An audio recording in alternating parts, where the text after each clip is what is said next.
Me Betty, be hearty soon. Out of here. Me Betty not going to die. Out of my sight. Out of my sight.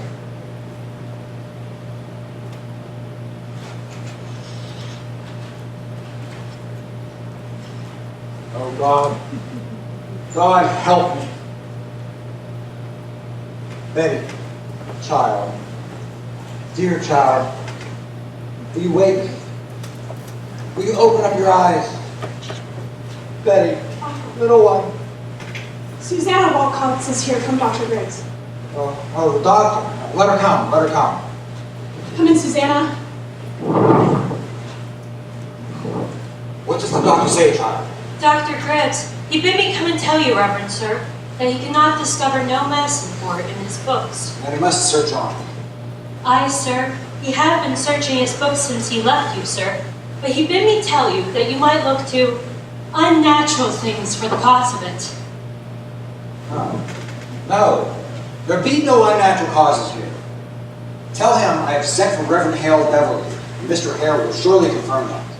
Let him look to medicine, put out all thought of unnatural causes. There be none. Aye, sir. He bid me tell you. Speak nothing of it to the village, Susanna. Go directly home and speak nothing of unnatural causes. Aye, sir. I pray for her. Uncle, the rumor of witchcraft is all out. I think you'd best go down and deny it yourself. The yard is packed with people, sir. I'll sit here with her. What shall I say to them? That my daughter and my niece have discovered dancing like heathen in the forest? Uncle, we did dance. Let them tell you I confessed it. But they're talking of witchcraft. Betty's not witched. Abigail, I cannot go before the congregation when I know you have not opened with me. What did you do with her in the forest? We did dance, Uncle. And when you leaped out of the bush so suddenly, Betty fainted. And there's the whole of it. Child, sit you down. I would never hurt Betty. I love her Now dearly. look, you child, I have no desire to punish you. That will come in its time.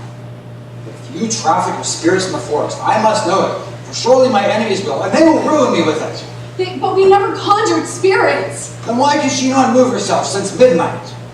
This child is desperate. It must come out. My enemies will bring it out. Let me know what you have done. Abigail, you understand that I have many enemies? I know it, Uncle. There is a faction sworn to drive me from my pulpit. You understand that? I think so, sir. Now then, in the midst of such disruption, my own household is discovered to be in the middle of some obscene practice. Abominations are done in the It forest. was only sport, Uncle! I saw Crucible waving her arms over the fire when I came on. Why was she doing that? I heard a screeching and a gibberish coming from her mouth. She sings her Barbados songs and we dance. I cannot believe what I saw, for my enemies will not blink it. I saw a dress lying in the grass. A dress. Ah, the dress. I thought I saw someone naked running through the tree. No one was naked, Uncle! You mistake yourself! I saw it! Now tell me true, Abigail. Now my ministry's at stake. My ministry and perhaps your cousin's life. Whatever abominations you have done, you can honor me now, for I dare not be taken unaware when I go before them down there. There is nothing more, Uncle. Abigail, I have fought here 3 long years to bend these stiff-necked people to me. And now, just now, when there be some good respect for me in the parish, you compromise my very character. I have given you a home, child. I have put clothes upon your back. Abigail, give me an upright answer. Your name in this town, it is entirely white, is it not? Why, I'm sure it is. There'd be no blush about my name.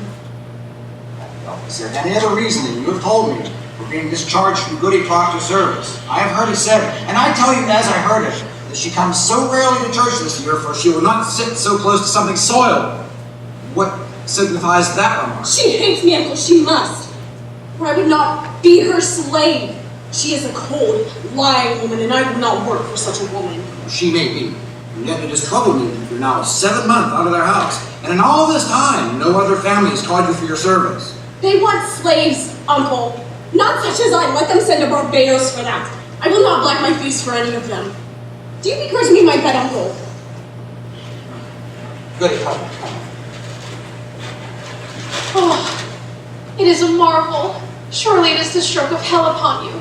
No, but it's not. How high did she fly? How high? No, she never flew. What is sure she did? Oh, Mr. Collins saw her going over Ingersoll's barn and come down light as a bird, he says. Now look, you Goody Ann, she never flew. She just... It is Providence. The thing is out now. It is Providence. Good morning, Thomas. What's out? What? Why, her eyes is closed. Look, you Ann. Oh, why, that's strange. Ours is open. Your little Ruth is sick. Well, I'd not call it sick. The devil's touch is heavier than sick. It's death, you know. It's death driving into them forked and hooked. I'm afraid not. Why? How does your child ail? She ails as she must. She never wakes this morning, but she walks. Hears not and sees not. She cannot eat. Her soul is taken shortly. They say you sent to Reverend Hill, Beverly. As a precaution only. He has much knowledge of all demonic arts. He did indeed find a witch in Beverly last year. Let you remember that. Now, Goody Ann, they only thought that were a witch. And I'm certain there will be no element of witchcraft here. No witchcraft? Now look you, Mr. Paris. Thomas, I pray you, leap not the witchcraft. Surely you least of all, Thomas, would ever wish so disastrous a charge to be brought upon you. You must not leap the witchcraft. They will howl me out of Salem for such corruption in my house. Now look you, Mr. Paris. I've backed you in all contention, and I will continue. But I cannot if you hold back in this. There are hurtful, vengeful spirits laying hands on these children. Thomas, you cannot just leap the witchcraft. And Mr. Paris, would you? Reverend Paris, I have laid 7 babies unbaptized into the earth, sir. Believe me, you've never seen more hardy babies born, and yet each would wither in my arms the very night of their birth. I have spoke nothing, but my heart has clamored intimations, and now this year my Ruth, my only, I see her turning strange. A secret child she has become this year, and she shrivels like a sucking mouth for pulling on her life too. So I thought to send her to your Tituba. To Tituba? What made Tituba? Tituba knows how to speak to the dead, Mr. Paris. Goody Ann, it is a formidable sin to conjure up the dead. I take it on my soul, but who else may surely tell us what person murdered my babies? Woman! They were murdered, Mr. Paris, and mark this proof. Mark it. Last night, my Ruth were ever so close to their little spirits. For how else is she struck dumb now, except some power of darkness which stopped her mouth? It is a marvelous sign, Mr. Paris. Don't you understand? There is a murderous witch in our midst, bound to the shadows. Let your enemies do what they will. You cannot link it more. Then you were conjuring spirits last night. Not I, sir. Tituba and Ruth. Now I am undone. You are not undone. Let you hold fast in this.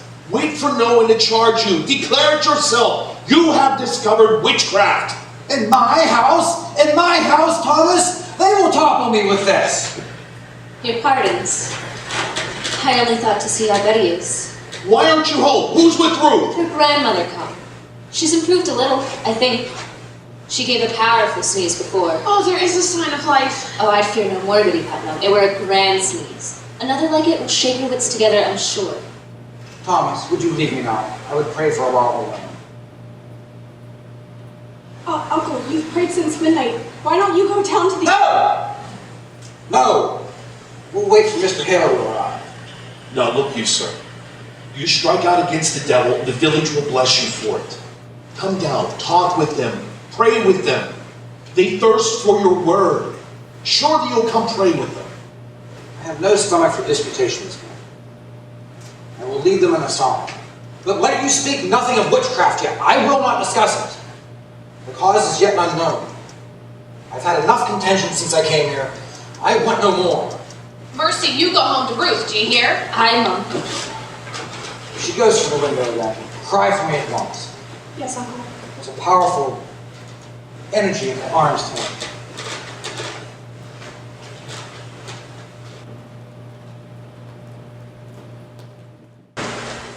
How's Ruth sick? It's weirdish, I know not. She seems to walk with a dead one since last night. Betty? Betty! It's Abigail! Have you tried beating her? I gave Ruth a good one and it woke her for a moment. Here, let me... No! He'll be coming up soon. Now look you. If they be questioning us, tell them we danced. Told them as much already. Aye. And what more? He knows Tituba conjured with Putnam's dead sisters. And what more? He saw you naked.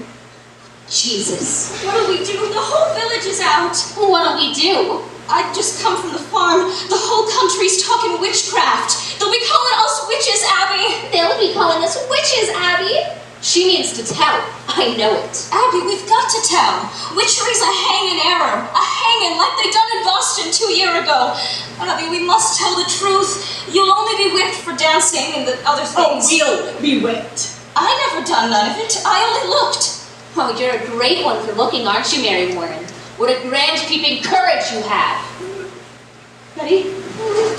Betty? Stop this, Betty! Sit! Oh!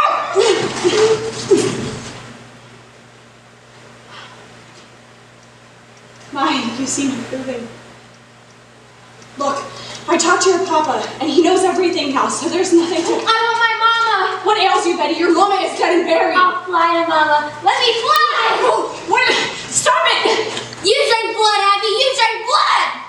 Betty, you will never say that again. You will never! You did. You did. You drank it trying to kill John Proctor's wife. You drank it trying to kill Kitty Proctor. Shut it now! Shut it!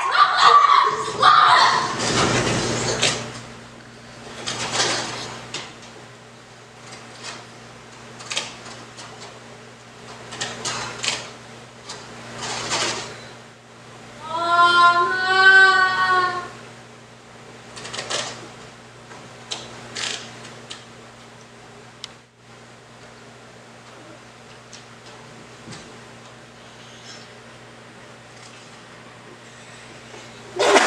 Now look, you. All of you.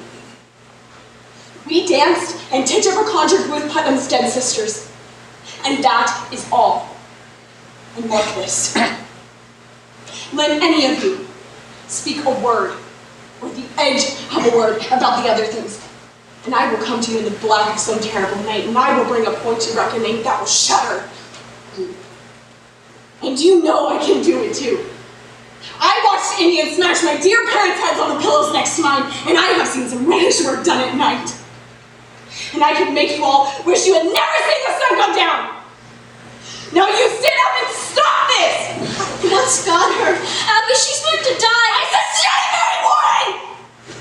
Oh, I was just going home, Mr. Proctor. Are you foolish, Mary Warren? Are you deaf? I forbid you leave the house, did I not? Why should I pay you? I'm looking for you more often than my cows. I only come to see the great doings in the world. I'll show you a great doing on your arse one of these days. My life is waiting with your work. Get you home! I'd best be off. I've got my Ruth to watch. Good morning, Mr. Proctor.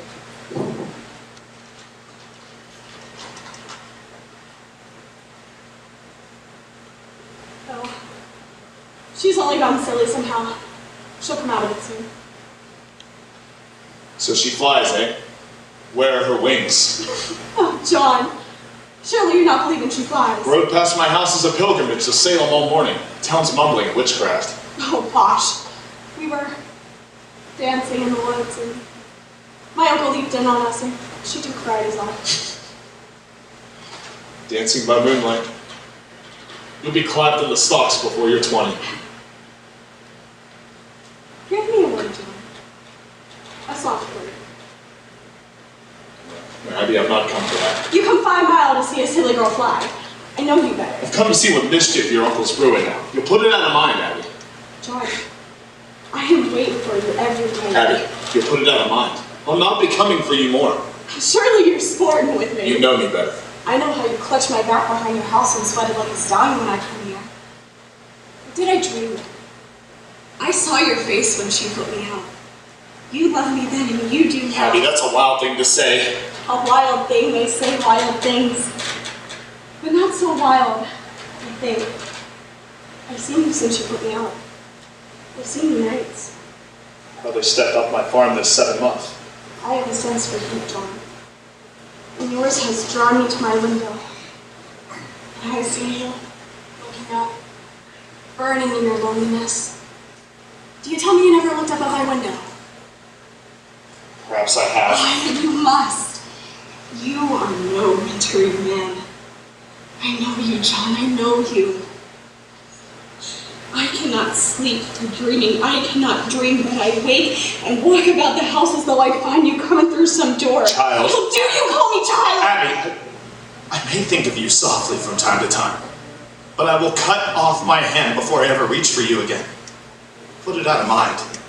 We never touched. Aye, but we did. Aye, but we did not. Oh, I marvel at how such a strong man can let such a sickly wife. You speak nothing of Elizabeth. She is blackening my name in the village.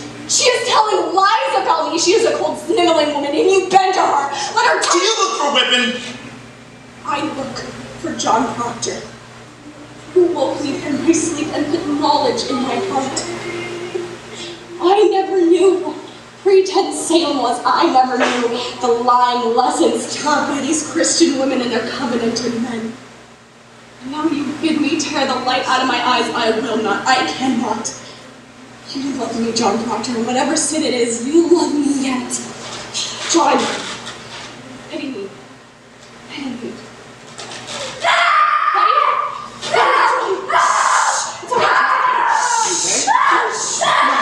What are you doing? She heard you singing and suddenly she's up and screaming. She cannot bear to hear the Lord's name. No, God forbid. It's a notorious sign of witchcraft, a prodigious My sign. mother told me that they cannot bear to hear the name of the Lord.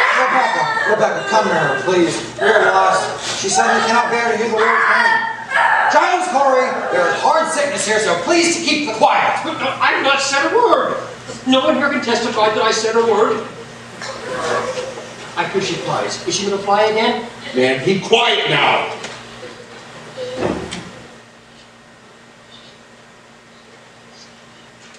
What have you done? Pray, calm yourselves. I have 11 children, and have 26 times a grandma, and I have seen them all through their silly seasons, and when it's on them, when they will run the devil bow-legged, keeping up with their mischief. I think she'll wake when she tires of it. A child's spirit is like a child. You can never catch it by running after it. You must stand still, and for love it will come of itself. Aye, that's true, Rebecca. This is no silly season, Rebecca. My Ruth is bewildered, Rebecca. She cannot eat. Perhaps she is not hungered yet. I hope, Mr. Paris, that you are not decided to go in search of loose spirits. There is some talk of that outside. There is a wide opinion in the parish that the devil may be among us, and I would satisfy them if they are wrong. And let you come out and call them wrong. Are you our minister, or is this Mr. Hale? Did you consult the wardens of the church before you called this minister to look for devils? He is not coming to look for devils. Then what's he coming for? There would be children dying in the village. I see them dying. Pray, John, be calm. Mr. Paris, when this Reverend Hale comes, I think you'd best send him right back. This will just set us all to arguing again in the society, and we thought to have peace this year. We ought to rely on Dr. Greggs and good prayer. Rebecca, the doctor's baffled. If so he is, then we must turn to God for the cause. There is prodigious danger in the seeking of loose spirits. I fear it. I fear it. But we should rather blame ourselves and look for the cause there. How can we blame ourselves? I am one of 9 sons. The Putnam seed peopled this province, and yet I only have 1 of 8 of my daughters, and now she's shriveled. I cannot fathom that. Do you think it's God's work that you should not lose a child, nor grandchild either, and I should lose all but one? When Mr. Hale arrives, you will proceed to look for witchcraft here. You cannot command, Mr. Paris. We vote by name in this society, not by acreage. I've never seen you so interested in the society before, Mr. Proctor. Why, I don't think I've seen you at Sabbath meeting since Snow flew. I have trouble enough with that I come 5 miles to hear him preach only hellfire and bloody damnation. There are many others who stay away from church these days because he hardly ever mentions God anymore. Why, that's a drastic charge. No, that's somewhat true. There are many that quail to bring their children. I do not preach for the children, Rebecca. It is not the children who are unmindful of their obligations towards this ministry. Where is my wood? My contract states I've been provided with all of my firewood, and I've been waiting since November for a stick. And even in November, I had to show my frostbitten hands like some London beggar. You are allowed £6 a year to buy your wood, Mr. Paris. I am paid little enough that I spend £6 on firewood. The salary is £66, Mr. Proctor. I am not some preaching farmer with a book under his arm. I am a graduate of Harvard College. Aye, and well instructed in mathematics. Mr. Corey, you will look far for a man of my kind with £60 a year. I am not used to this poverty. I left a thrifty business in the Barbados to serve the Lord. I cannot fathom it. Why am I being persecuted here? I cannot offer one proposition, but there be a howling riot of argument.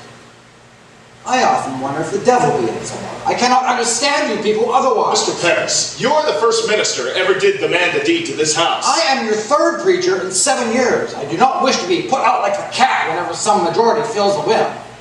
You people seem not to comprehend that the minister is the Lord's man in the parish, and the minister is not to be so lightly crossed or contradicted. Aye. There's either obedience or the church will burn like hell is burning. Can you speak for 1 minute without me landing hell again? I am sick of hell. It is not for you to say what is good for you to hear. They speak my heart, I think. What? Are we Quakers? We are not Quakers here yet, Mr. Proctor, and you may tell that to your followers. My followers. There's a party in this church. I am not blind. There's a faction and a party. Against you, against him, and all authority. Why then? I must find it and join it. Oh, he does not mean that. No, I mean it solemnly, Rebecca. I like not the smell of this authority. I have a crop to sow and lumber to drag on. Come on, Giles. Let's find that party. He says there's a party. I have changed my opinion of this man. Mr. Paris, I beg your pardon. I never thought you had so much iron in you. Thank you, Giles. It suggests to the mind what be troubling us all these years. Think on it. Wherefore is everybody suing everybody else? Look, I have been in court 6 times this year. Is it the devil's fault that a man cannot bid you good morning without you clap him for defamation? You're old, Giles. You're not hearing as well as you used to. John Proctor, just last month I was awarded £4 damages for you saying in public that I set fire to the roof of your house. I said no such thing, but I paid you for it, so I believe I can call you deaf without charge. Come, Giles, help me drag my lumber home. I'll be damned. A moment, Mr. Proctor. Where is this lumber at that you're dragging home, if I may ask? Buying lumber from out my forest by the riverside. My, what madness has overtaken us this season? What anarchy is this? That tract isn't within my bounds. It's in my bounds, Mr. Proctor. In your bounds. I bought that tract from Goody Nurse's husband 5 months ago. He had no right to sell it. It is clearly stated in my grandfather's will. Your grandfather had a habit of willing land that never belonged to him, if I may say it plain. Aye, that's God's truth. He nearly rode away my north pasture, but he knew I'd break his fingers before he set his name to it. Come, let's haul your lumber home. I feel the need for work coming on. You load 1 oak of mine, you'll fight to drag it home. Aye, and we'll win, Putnam. This fool and I. Come on. I'll have my men on you, Corey. I'll clap a writ on you. Pray you. Someone take these. Oh, Mr. Hale, it is good to see you again. Why, they're heavy. They must be. They're weighted with authority. Well, you do come prepared. We should need hard study if it comes to tracking down the old boy. You cannot be Rebecca Nurse. I am, sir. Oh, do you know me? It's strange how I knew you. I suppose you look as such a good soul should. We've all heard of your charities in Beverly. Do you know this gentleman? Mr. Thomas Putnam and his good wife Anne. Putnam. I don't expected such distinguished company, sir. It does not seem to help this day. We look for you to come to our home and save our child. Your child ails too? Her soul seems flown away somehow. She sleeps and yet she walks. She cannot eat. Cannot eat. Do you men also have afflicted children? No. These are farmers. John Proctor. Oh, he don't believe in no witches. I never spoke on witches one way or the other. Will you come now, Giles? No, John. I have some few queer questions to ask this fellow. I hear you be a sensible man, Mr. Hill. Hope you'll leave some of it in sailing. Will you look to my daughter, sir? She's tried to leap out the window, and this morning we discovered her on the high road, waving her arms as though she'd fly. Tries to fly. She cannot bear to hear the Lord's name. Surely that is a notorious sign of witchcraft afoot. No. Now let me instruct you. We must not look to superstition in this. The devil is precise. The marks of his presence are as definite as stone. We must only look for his proper signs and judge nothing beforehand. And I must tell you all that I shall not proceed unless you are prepared to believe me if I should find no trace of hell in this. It is agreed, sir. It is agreed. We will abide by your judgment. Good then. What were your first warning of this strangeness? Why, sir, I discovered her and my niece Abigail and 10 or 12 of the other girls dancing in the forest last night. You permit dancing? No! No. It's a secret. Mr. Paris' slave has knowledge of conjuring, sir. We cannot be sure of that, Lydia. I know it. I sent my Ruth she should learn from Tituba who murdered her sisters. Goody Anne, you sent a child to conjure the dead. Let God judge me, not you, Rebecca, not you. I'll not have you judging me anymore. Mr. Hale, is it natural work to lose 7 babies before they've lived a day? Hush. 7 dead in childbirth? Aye. What book is that? What's there, sir? Here is all the invisible world, caught, defined, and calculated.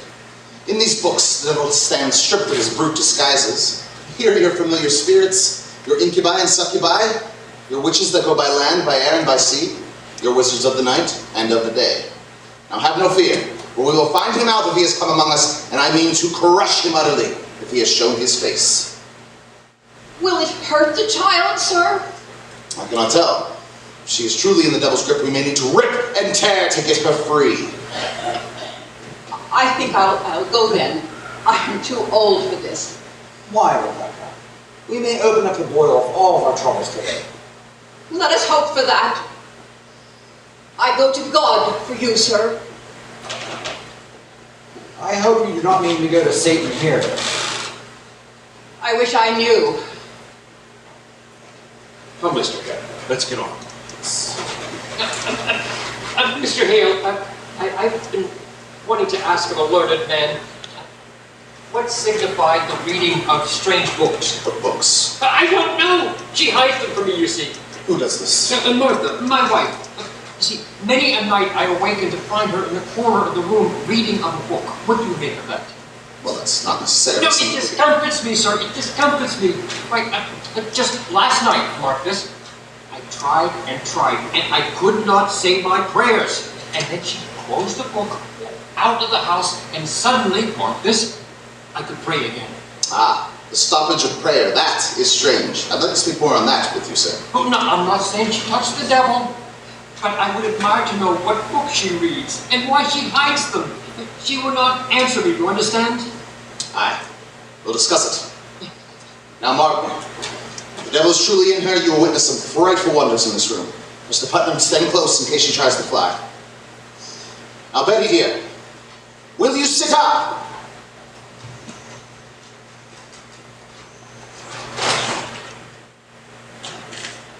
Can you hear me? I'm John Hale, Minister of Beverly.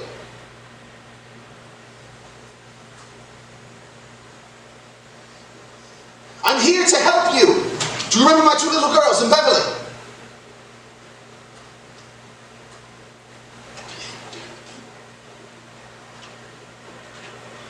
How can it be the devil? Why would he choose my house to strike? What victory would the devil have when a soul already had? It's the best the devil wants. Who's better than a minister? It's deep, Mr. Paris, deep. Does someone afflict you, child? It need not be a woman, mind you, or a man. Perhaps some bird, invisible to others, comes to you. Perhaps a pig, or any beast at all. Does some figure bid you fly?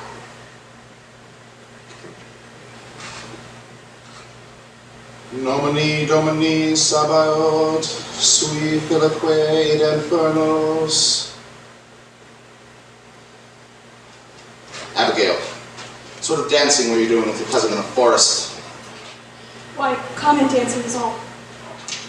I think I ought to say that I saw a kettle in the grass where they were dancing. That were only soup. Soup? What sort of soup were in this kettle? Why, beans and lentils, I think. Mr. Paris, did you notice any living thing in this kettle? A mouse, perhaps a spider, a frog? That frog jumped in. We never put it in. A frog, Abby! We never put it in! Abigail, maybe your cousin is dying. Did you call the devil last night? I never called him. Tituba called him. She called the devil? I would like to speak with this Tituba. Good, Abby. Would you bring her up? How did she call? I know not. She spoke Barbados. Did you feel any strangeness when she called? A sudden cold wind, perhaps, or trembling below the ground? I didn't see no devil. Betty, wake up. Betty, please. Abigail, you cannot evade me. Did your cousin drink of any of the brew in that She never drank it. Did you drink it? No, sir. Did Tituba ask you to drink it? She tried, but I refused. Why are you concealing? You sold yourself to Lucifer. I never sold myself to nobody. I'm a good girl. I did drink of the kettle. She made me do it. She made Betty do it. Abby! She comes to me every night to go and drink blood. Blood? My baby's blood? No. Chicken blood. You mean chicken blood? Woman, have you enlisted these children for the devil? No, sir. I don't truck with no devil. Why can she not wake? Are you silencing this child? I love me, Betty. But you have set your spirit upon her, have you not? Are you gathering souls for the devil? She sends her spirit out on me in church. She makes me laugh at prayer. She have often laughed at prayer. I'll tell you something. She comes to me every night to go and drink blood. You beg me to conjure, Abby. You beg me to make charms. Sometimes she makes me dream corruptions. Abby! Sometimes I find myself in the middle of an open doorway without a stitch on my body. And I hear her laughing and singing her Barbados songs and tempting me to sin. I want you to wake this child. Reverend, I have no power over this You child. most certainly do, and you will lose her from it now. When did you compact with the devil? I tell you, I don't compact with no devil. You will confess yourself, or I will take you out and whip you to your death, Tituba. This woman should be hanged. She should be taken out and hanged. No. Don't hang Tituba. I tell him I don't want to work for him. Who? The devil? Now, Tituba, I know that when we bind ourselves to hell, it is very difficult to break from it entirely. We are going to help you tear yourself free. You would be a good Christian woman, would you not, Tituba? I, a good Christian woman, And you love these little children? I don't desire to hurt little children. And you love God, Tituba? I love God with all my being. Now, in God's holy name, Bless him. Bless him. and to his glory, Eternal glory. Bless him. Bless God. now open yourself, Tituba, open yourself and let God's holy light shine on you. Oh, bless the Lord. When the devil comes to you, does he ever come with another person? Perhaps someone from the village, someone you know. Who comes with him? Sarah Good. Did you see Sarah Good with him? Was Or Osborne? Was it a man or a woman come with him? Was woman. What woman? Woman, you said. What woman? It was black and dark. We And could see him. Why could you not see her? well, they was always talking and running around and carrying on. You mean out of Salem? Salem witches. I do believe so. Tituba, you must have no fear to tell us who they are. We will protect you. The minister can never overcome the devil can never overcome a minister. You understand that, do you not? I do. You have confessed yourself to witchcraft, and that speaks a wish to come to heaven's side. And we will bless you for that. Oh, bless you, Mr. Head. You are God's instrument, placed in our hands to discover the devil's agents among us. You were selected. You were chosen to help us cleanse our village. So speak utterly, Tituba. Turn your back on him and face God. Face God, and God will protect you. Oh, God, protect each other. Who came with you with the devil? 2, 3, 4, how many? Was 4. Who? Their names. Oh, how many times he begged me kill you, Mr. Paris. Kill me? He said, Mr. Paris must be killed. Mr. Paris, no goodly man. Mr. Paris, mean man, no gentleman. And then he bid me rise up out of my bed and cut your throat. I tell him, I don't hate that man. I don't want to kill that man. But he said, you belong to me, Tituba. I make you free. I give you pretty dress to wear. And I put you high up in the air so you can fly back to Barbados. And I say to him, you lie! Tituba, you lie! And then he come to me one stormy night. And he said, look, I have white people belong to me. And then I look, and there was Goody Good. Sarah Good. I and Goody Osborne. I knew it! Goody Osborne would midwife to me 3 times. I begged you, Thomas, did I not? I begged him not to call her because I feared her. My baby's always shriveled in her hands. Take courage, Tituba. You must give us all of their names. How can you bear to see these little children suffering? Look at them, Tituba. Look at their God-given innocence. Their hearts are so tender. We must protect them. The devil is out and preying on them like a beast upon the flesh of the pure lamb. And God will bless you for it. I want to open myself. I want the light of God. I want the sweet love of Jesus. I saw the devil. I danced for him. I wrote in his book. I go back to Jesus. I kiss his hand. I saw Sarah Good with the devil. I saw Goody Osborne with the devil.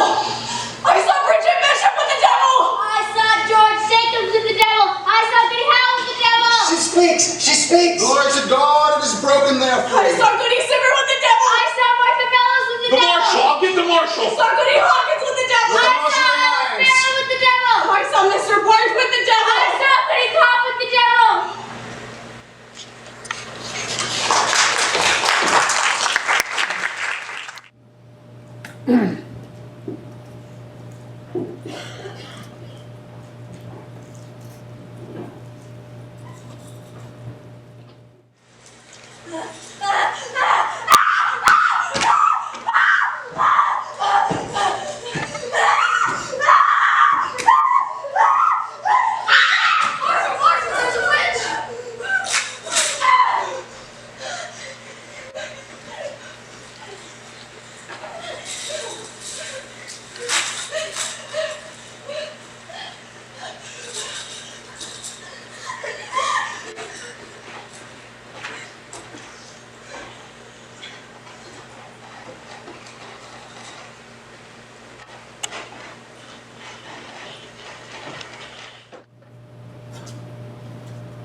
What keeps you so late? It's almost dark. We're planning far out by the forest edge. You're done then? I feel defeated. Are you well today? I am.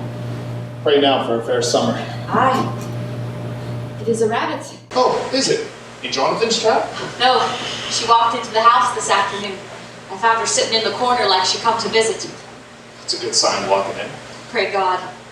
It hurt my heart to strip her, poor rabbit. She is well seasoned. I took great care.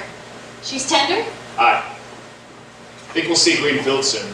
It's warm as blood beneath the clods. That's well. If the profit's good, I'll buy George Jacobs' heifer. How would that please you? Aye, it would. I mean to please you, Elizabeth. I know it, John. Cider? Aye, This farm's a real continent when you go foot by foot dropping seeds in it. it must be. You should bring some flowers in. Oh, I forgot. I will tomorrow. It's winter in here yet. On Sunday, don't you come with me? And we'll walk the farm together. I've never seen such a load of flowers on the earth. Massachusetts is a beauty in the spring. Aye, it is. I think you're sad again. Are you? You come so late, I thought you'd gone to Salem this afternoon. I have no business in Salem. Well, you did speak of going earlier this week. I thought better of it since. Mary Warren's there today. Why did you let her? You heard me forbid her go to Salem anymore. I couldn't stop It her. is a fault. It is a fault, Elizabeth. You're the mistress here, not that Mary Warren. She frightened all my strength Why away. may that mouse frighten your strength? It is a mouse no more. I forbid her go, and she raises up her chin like the daughter of a prince and says to me, I must go to Salem, Goody Proctor. I am an official of the court. Court? What court? Aye, it is a proper court they have now. They've sent 4 judges out of Boston, she says, weighty magistrates of the general court, and at the head sits the deputy governor of the province.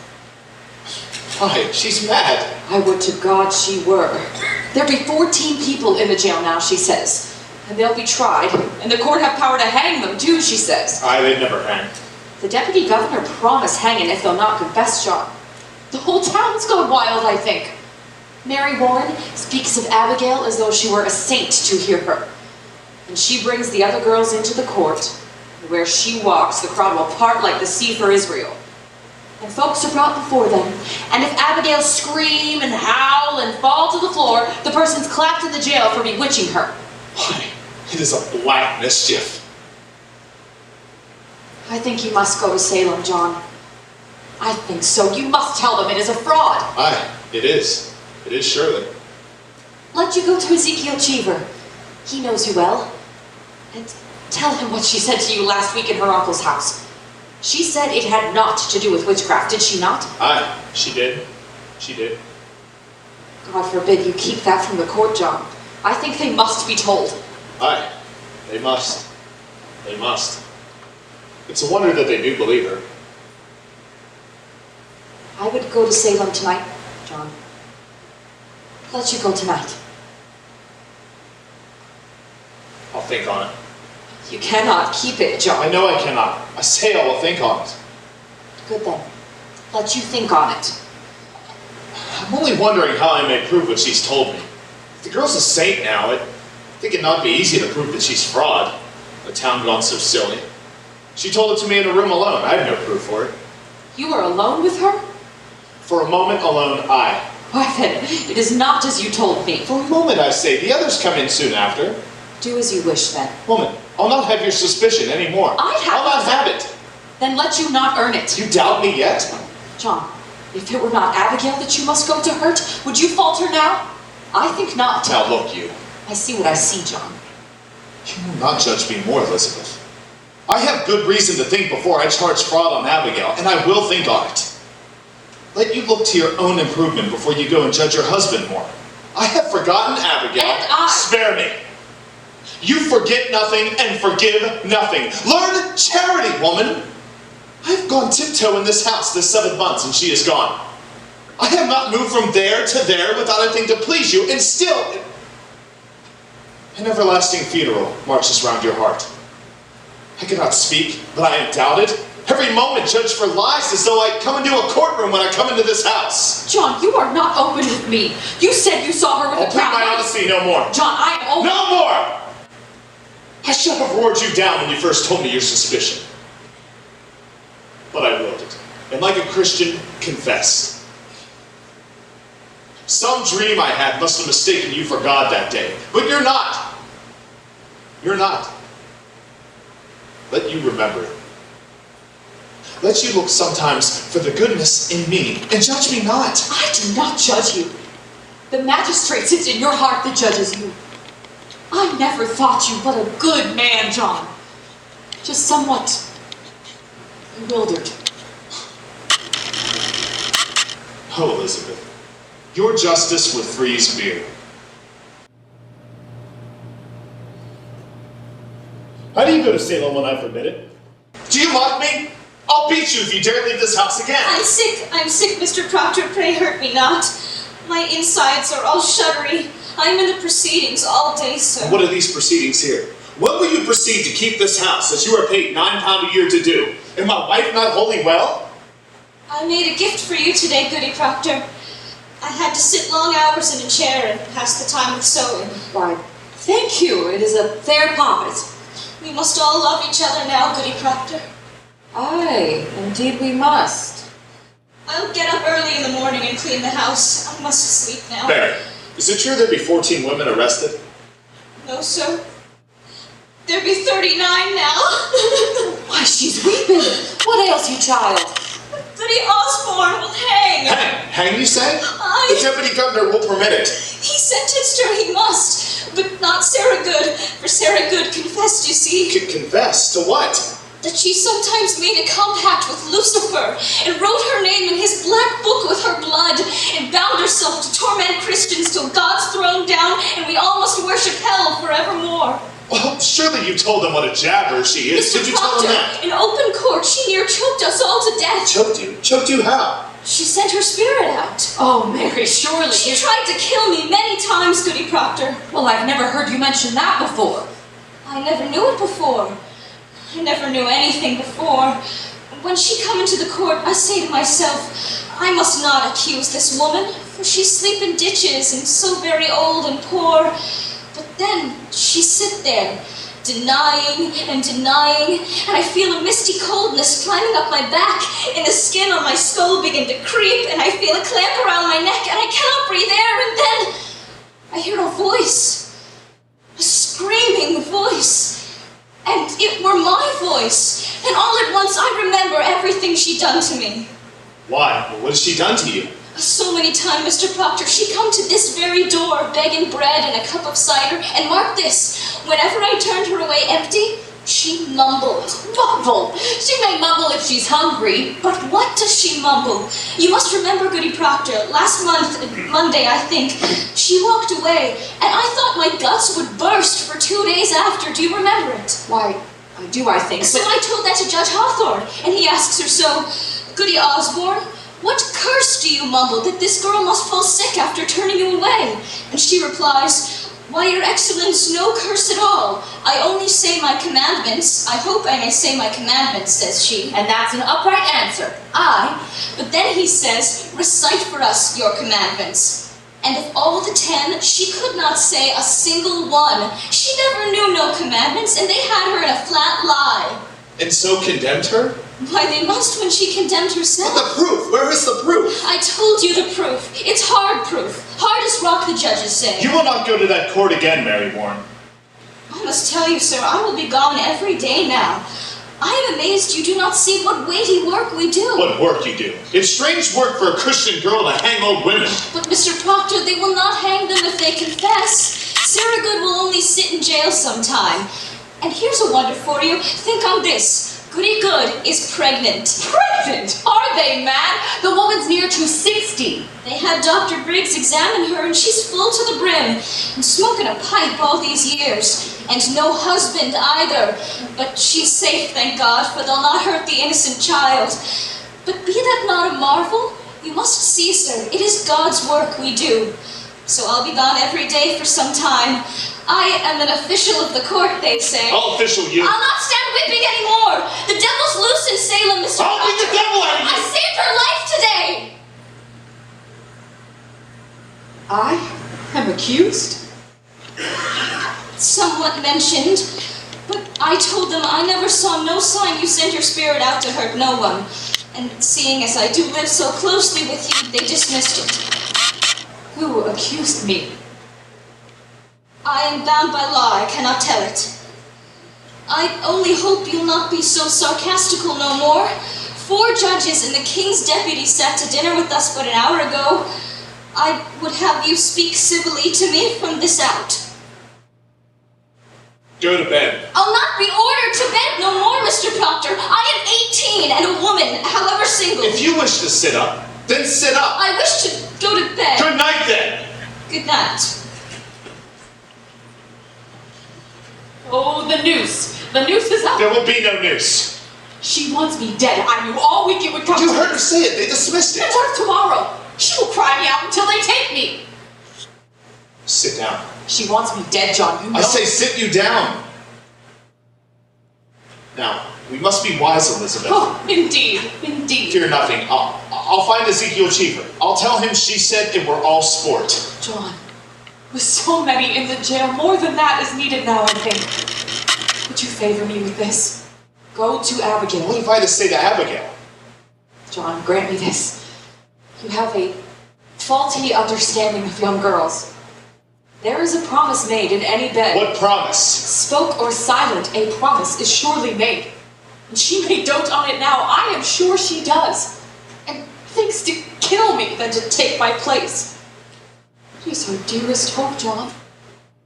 There be 1,000 names. Why does she call mine? There be a certain danger in calling such a name. I am no goody good who sleeps in ditches, nor Osborne drunk and half-witted. She dare not call out such a farmer's wife, but there be monstrous profit in it. She thinks to take my place, She John. cannot think it. Have you ever shown her somewhat of contempt? She cannot pass you in the church, but you will I blush. may blush for my sin. I think she sees another meaning in that blush. And what see you? What see you, Elizabeth? I think you'd be somewhat ashamed, for I am there and she's so close. When will you know me, woman? Were I stone, I crack for shame this 7 months. Then go and tell her she's a whore! Whatever promise she makes sense, break it, John! Break it. Good then. I'll go. Oh, how unwillingly! I will curse her harder than the oldest cinder in hell. Fear nothing. But pray you, begrudge me not my anger. Your anger? Woman, am I so base? Do you truly think me base? I never called you base. And how do you charge me with such a promise? The promise that a stallion gives a mare I gave that girl? Then why do you anger with me when I bid you break it? Because it speaks deceit, and I am honest. But I'll plead no more. I see your spirit twist around the single error of my life, and I will never tear it free. You will tear it free when you come to know that I will be your only wife or no wife at all. She has an arrow in you yet, John Proctor, and you know it well. Roger. What? Mr. Hale, good evening to you, sir. I hope I do not startle you. No, it is only that I heard no horse. You are Goodwife Proctor. Hi, Elizabeth. I hope you are not off to bed yet. No, sir, we're not used to having visitors this late at night, but you're welcome here, sir. Come in and sit down. I will. Please, sit, Goodwife Proctor. Will you drink cider, Mr. Hale? No, it rebels my stomach. I have some further traveling yet tonight. I will not keep you long, but I do have some business. Business of the court? No. I come without the court's authority. I come of my own. I know not if you know, but your wife's name is mentioned in the court. Aye, sir. We are aware. Our Mary Warren told us. We're entirely amazed. I am not from around here, as you know, and in my ignorance, I find it difficult to draw a clear opinion of those that come before the court. So this afternoon and this evening, I go from house to house. I came from Rebecca Nurse's. Rebecca's charged? God forbid such one be charged. She is, however, mentioned somewhat. You will never believe, I hope, that Rebecca trafficked with the devil.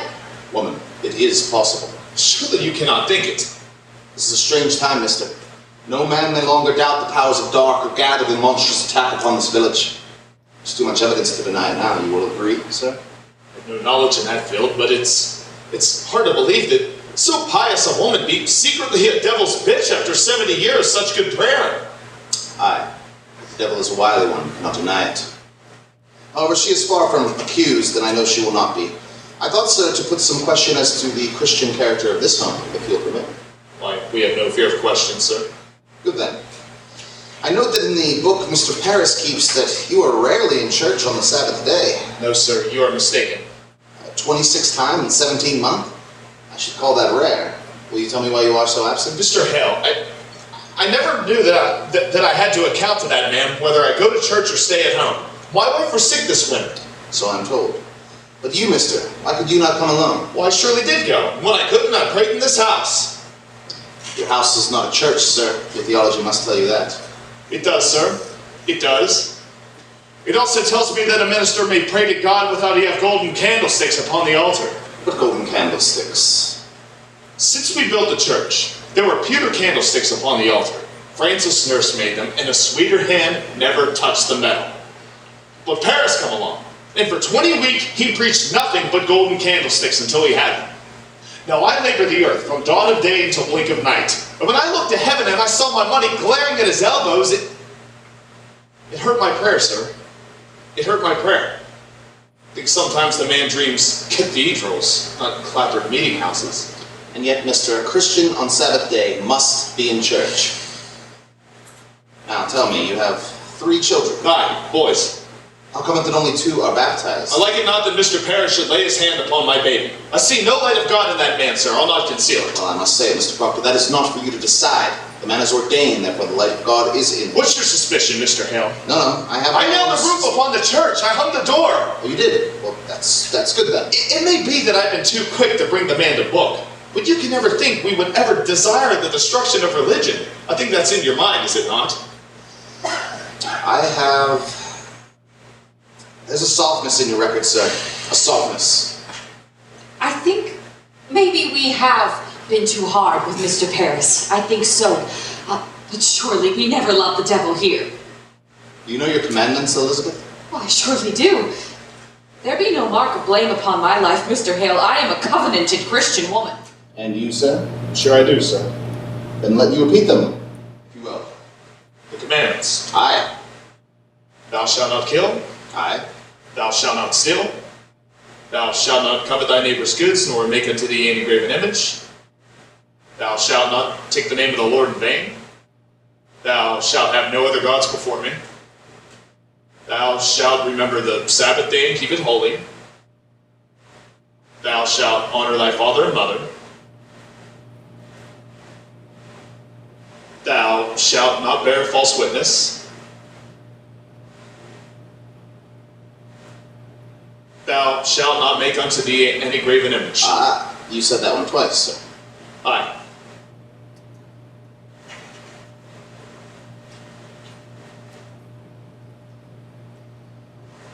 Adultery, John.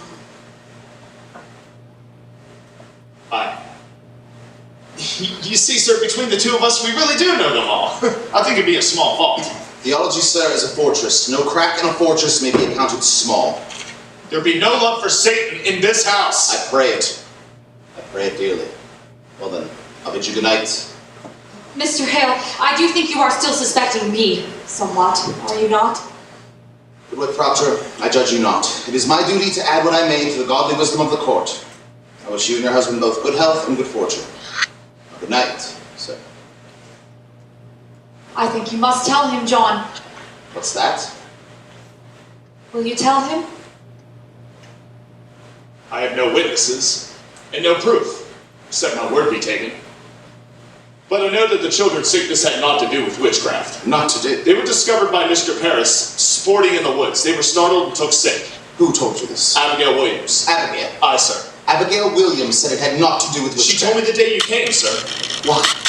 Why did you keep this? I never knew until tonight that the world has gone daft with this nonsense. Nonsense. Sir, I myself have examined Tituba, Sarah Good, and numerous others who have confessed to dealing with the devil. They've confessed it. And why not if they must hang for denying it?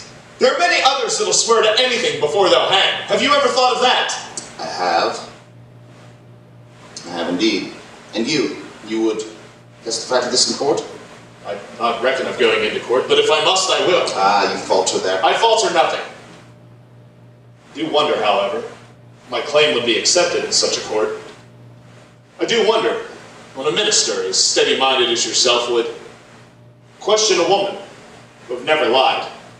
She cannot lie, sir. And the world knows she cannot. I may falter somewhat, sir. I am no fool. Mr. Proctor, let you now open with me. I've heard a thing that troubles me.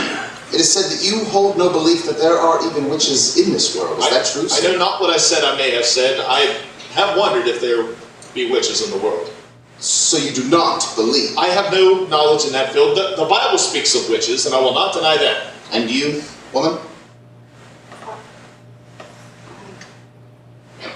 I cannot believe it. You cannot? Elizabeth, you bewilder him. I cannot think, Mr. Hale, that the devil may own a woman's soul when she keeps an upright way as I have. I am a good woman, I know it, and if you think that I may do only good works in the world and yet be secretly bound to Satan, well then, I must tell you, sir, I cannot believe it. But you do believe there are witches? If you think that I am one, then I say there are none. Surely you do not fly against the gospel. The gospel? She believes in the gospel, sir, every word. Question Abigail Williams about the gospel, not myself. She did not mean to doubt the gospel, sir. You cannot think it. This be a Christian house, sir. A Christian house! God keep you both. Let the third child be quickly baptized, and go you each Sunday into Sabbath prayer. Keep a solemn, quiet way about you.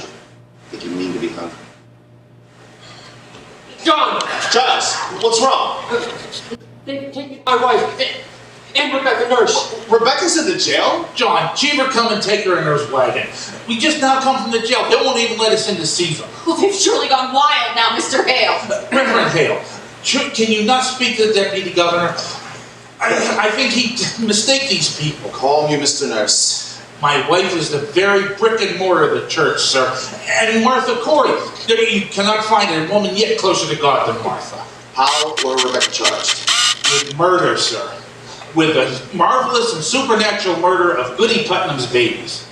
What am I to do? Believe me, sir, if Rebecca Nurse be tainted, there's nothing to stop this whole green world from burning. Rest upon the justice of the court, sir. The court will send her home. She to be tried in court? How may such a woman murder children? Remember, man, until an hour before the devil fell, God thought him beautiful in heaven too. Well, I never said she were a witch, Mr. Hale. I only said she were reading books. Exactly what complaint were made on your wife?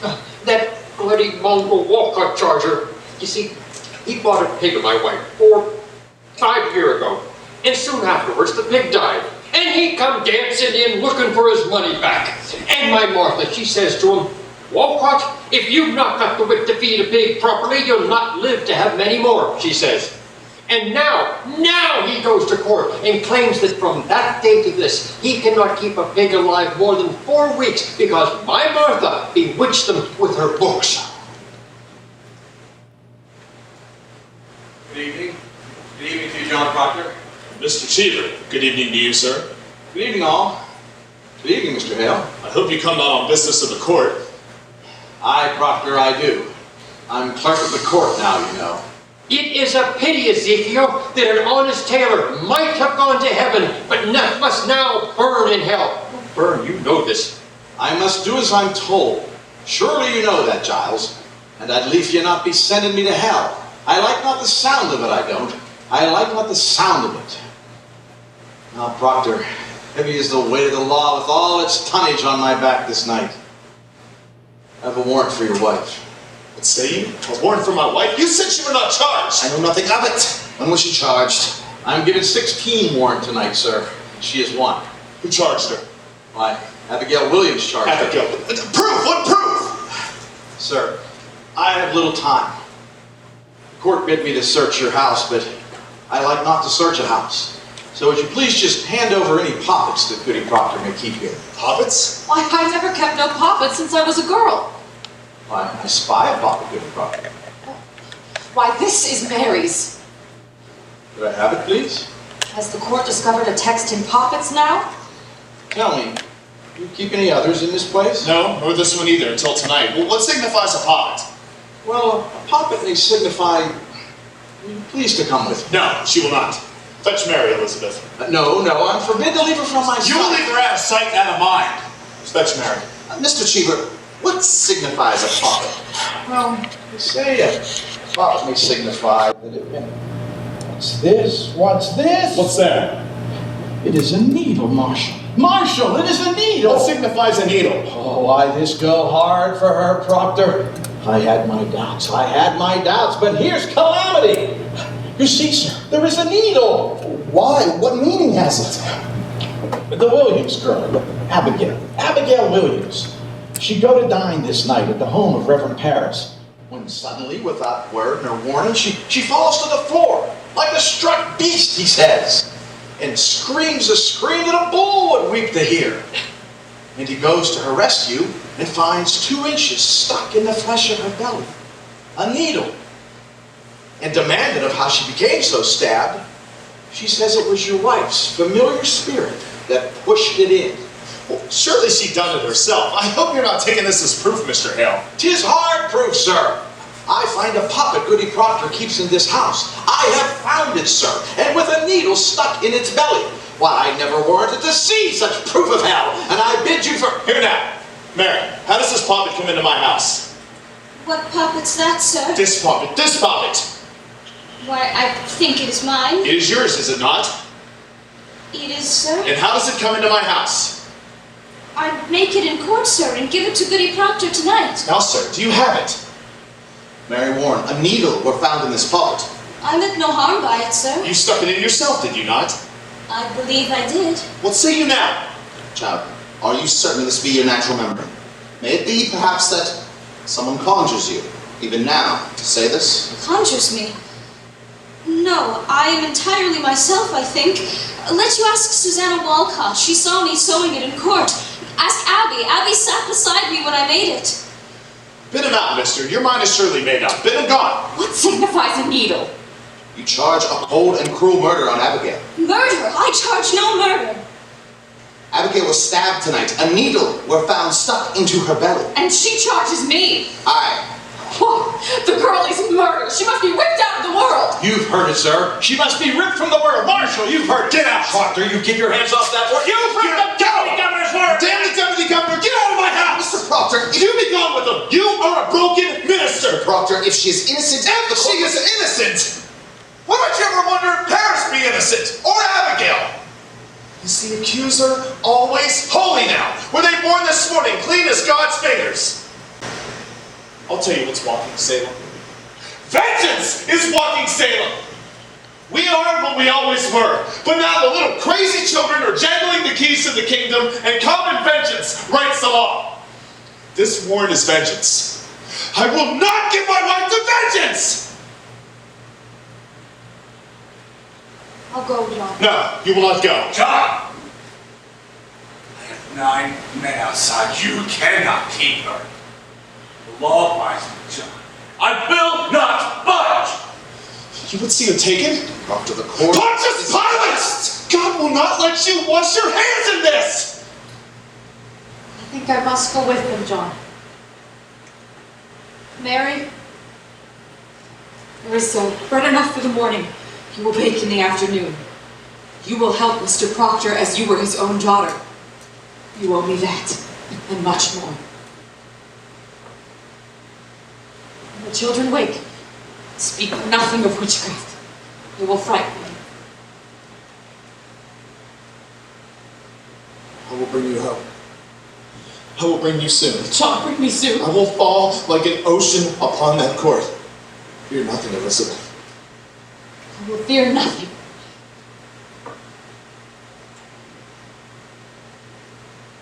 Tell the children I've gone to visit someone sick.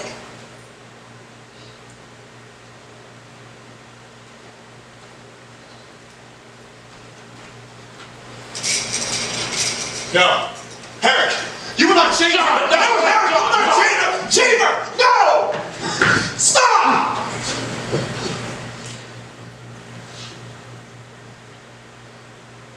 And yet silent, minister. It is fraud. You know it is fraud. What keeps you, man? I'll pay you, Herrick. I'll surely pay you! In God's name, John, I cannot help myself. I must chain them all. Let you keep in this house until I am gone. Are you blind?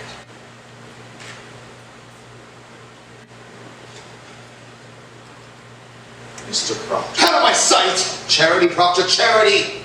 What I've heard in her favor, I will not fear to testify in court. God help me, I cannot judge her guilty nor innocent. I know not.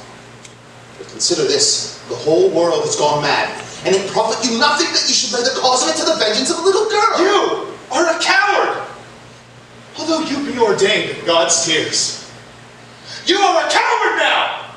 Mr. Proctor, I cannot think God be provoked so grandly by such a petty cause. The jails are packed. Our greatest judges sit in Salem now. And hangman's promised.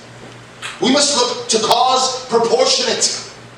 Were there some murder done perhaps and never brought to light? Abomination? Some secret blasphemy that stinks to heaven? Think on cause, man. And let you help me discover it. For there's your way, there's your only way when such confusion strikes upon the world. Counsel among yourselves. Think on your village, and when they have drawn from heaven such thundering wrath upon you all. I shall pray God open up our eyes.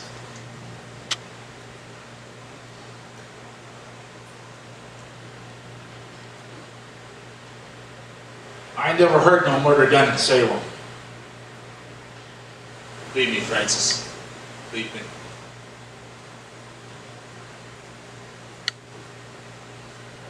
John, are we lost? Go home, Giles. We'll speak on it in the morning.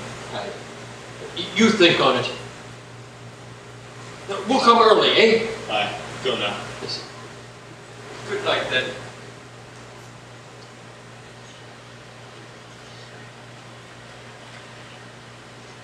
Mr. Proctor, very likely they'll let her come home once they're given proper evidence. You're coming with me to the court tomorrow. You will tell it, the court. I cannot charge You murder will on tell the Abigail. court how that pup had come into my house and who stuck the needle in. She'll kill me for saying it. I'll charge lechery on you, Mr. Proctor. She's told you? I've known it, sir. She'll ruin you with it. I know she will. Good then. Then her saintliness is done with. We will slide together into our pits. I cannot. They'll turn on me. My wife will never die for me. I will bring your guts into your mouth, but that goodness will not die for me. Make your peace with it. Now hell and heaven grapple on our backs, and all our good pretenses ripped away. And your peace. Peace. It is a providence, and no great change. We are what we always were, but naked now. I, naked, and the wind, God's icy wind, will blow.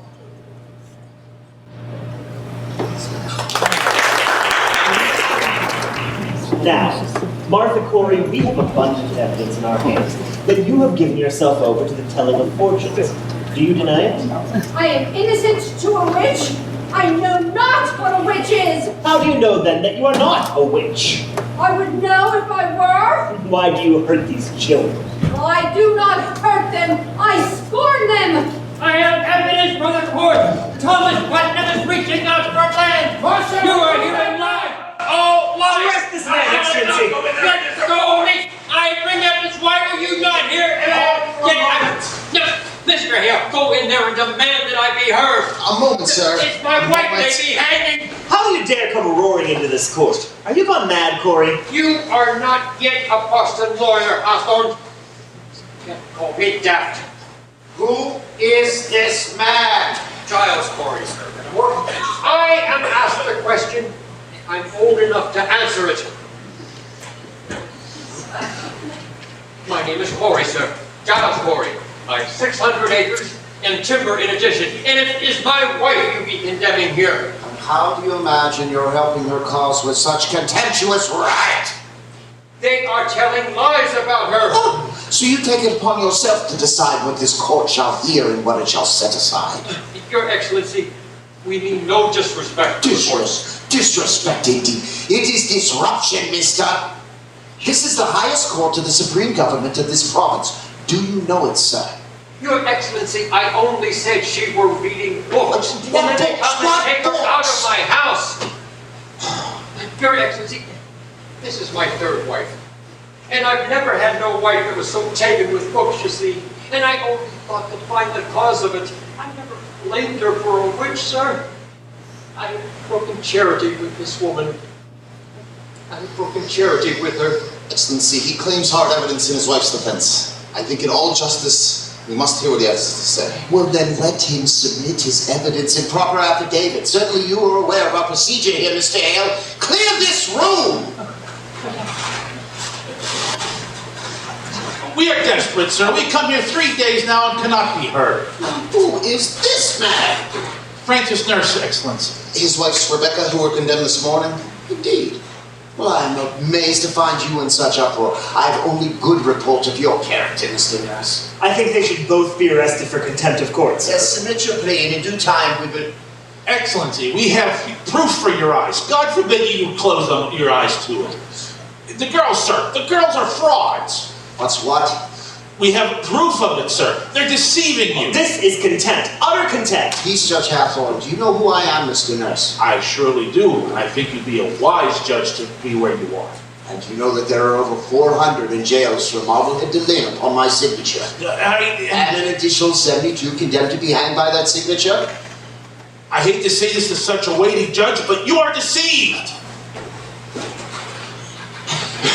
Mary Warren, what are you about? Speak of the deputy governor. Did you not tell me Mary Warren was sick in bed? She was, Your Honor. When I went to go fetch her last week, she said she was sick.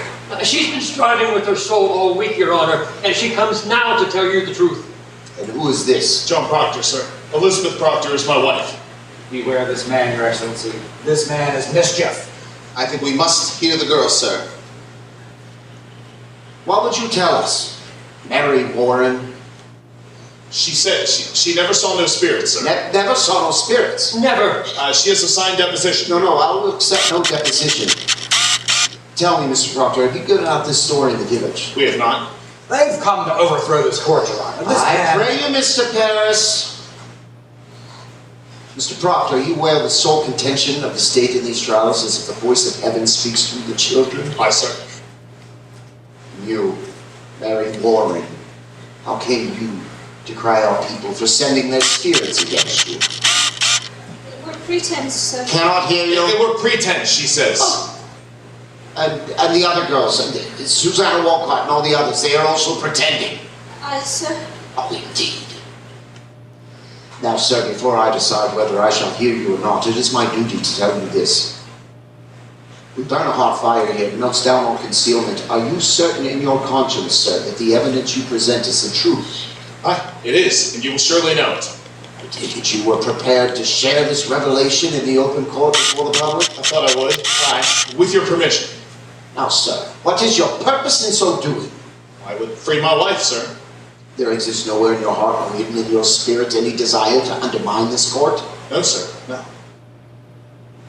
Then I will tell you straight, mister, I have seen marvels in this court. I have seen people strangled before my eyes by spirits. I have seen them stuck by pin and slashed by dagger. I have, until this moment, not the slightest reason to suspect that Your the Excellency. children may be deceiving me.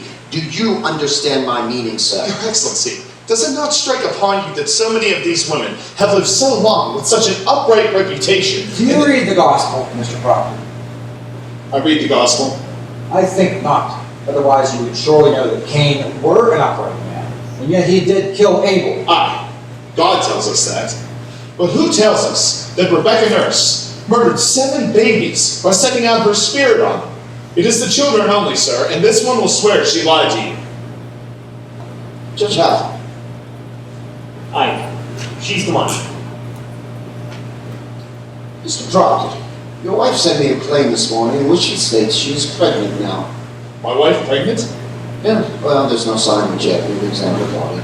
Well, if she says she is pregnant, then she must be. That woman will never lie, Mr. Danforth. She will not. Never, sir, never.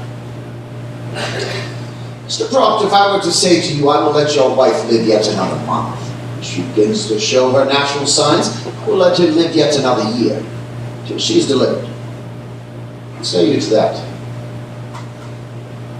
Come now, sir. You claim your only purpose here is to save your wife. Well, good then, she is saved, at least for a year, and the year is long. What say you? It is done now. Will you drop this charge? I think I cannot. He's come to overthrow this court, Your Honor. And your purpose is somewhat larger. These are my friends. Their wives are also my friends. I judge you not, sir. I'm ready to hear your evidence. Come not to overthrow the court. If you'll forgive me, sir, I've known him my whole life. It is a good man. Oh, well, I am sure of it, Marshal. What deposition do you have for us, Mr. Proctor? I beg you, be clear, open as the sky, and honest. I am no lawyer, sir. Well, if you're of heart, be no lawyers, do as you will. Will you read this verse, sir? It's sort of a testament. The people signing it declare their good opinion of my wife, and Rebecca Nurse, and Martha Corey. Their good opinion. These are all covenanted Christian people, sir. Land-holding farmers, members of the church.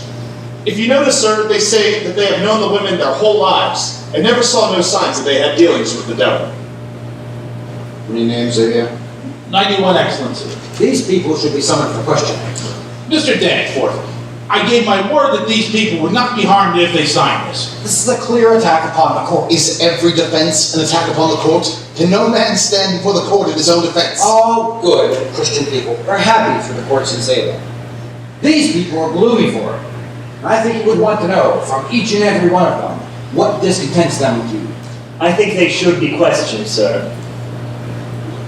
Not necessarily, Tuck. I think you... These are all covenanted Christians, sir. Oh. Well, then I'm sure they have nothing to fear. Mr. Chief, issue warrants for all of these. The rest for examination. Now, Mr. What other information do you have for us? You may sit, Mr. Nurse. I have brought trouble on these people. No, old man, you have not brought trouble on these people if they are of good conscience. But you must understand, sir, a person must stand with this court, and they must be counted against it. There be no road between. We live in a sharp time now, a precise time. We no longer live in the dusty afternoon, when evil mixed itself with good and befuddled the world. Now, by the grace of God, the shining sun is up, and them that fear not the light will surely praise it. I hope you will be one of those. Well, she's not wrong, I say. No, sir, she's not. Remember what the angel, Raphael, said to the boy Tobias. Remember it. Do that which is good, and no harm shall come to thee. Come now, we wait you. John, my deposition. Give him mine. This is Mr. Corey's deposition. Oh.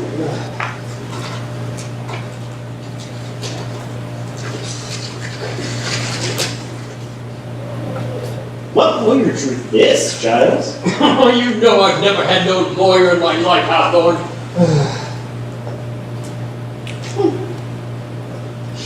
It is very well phrased.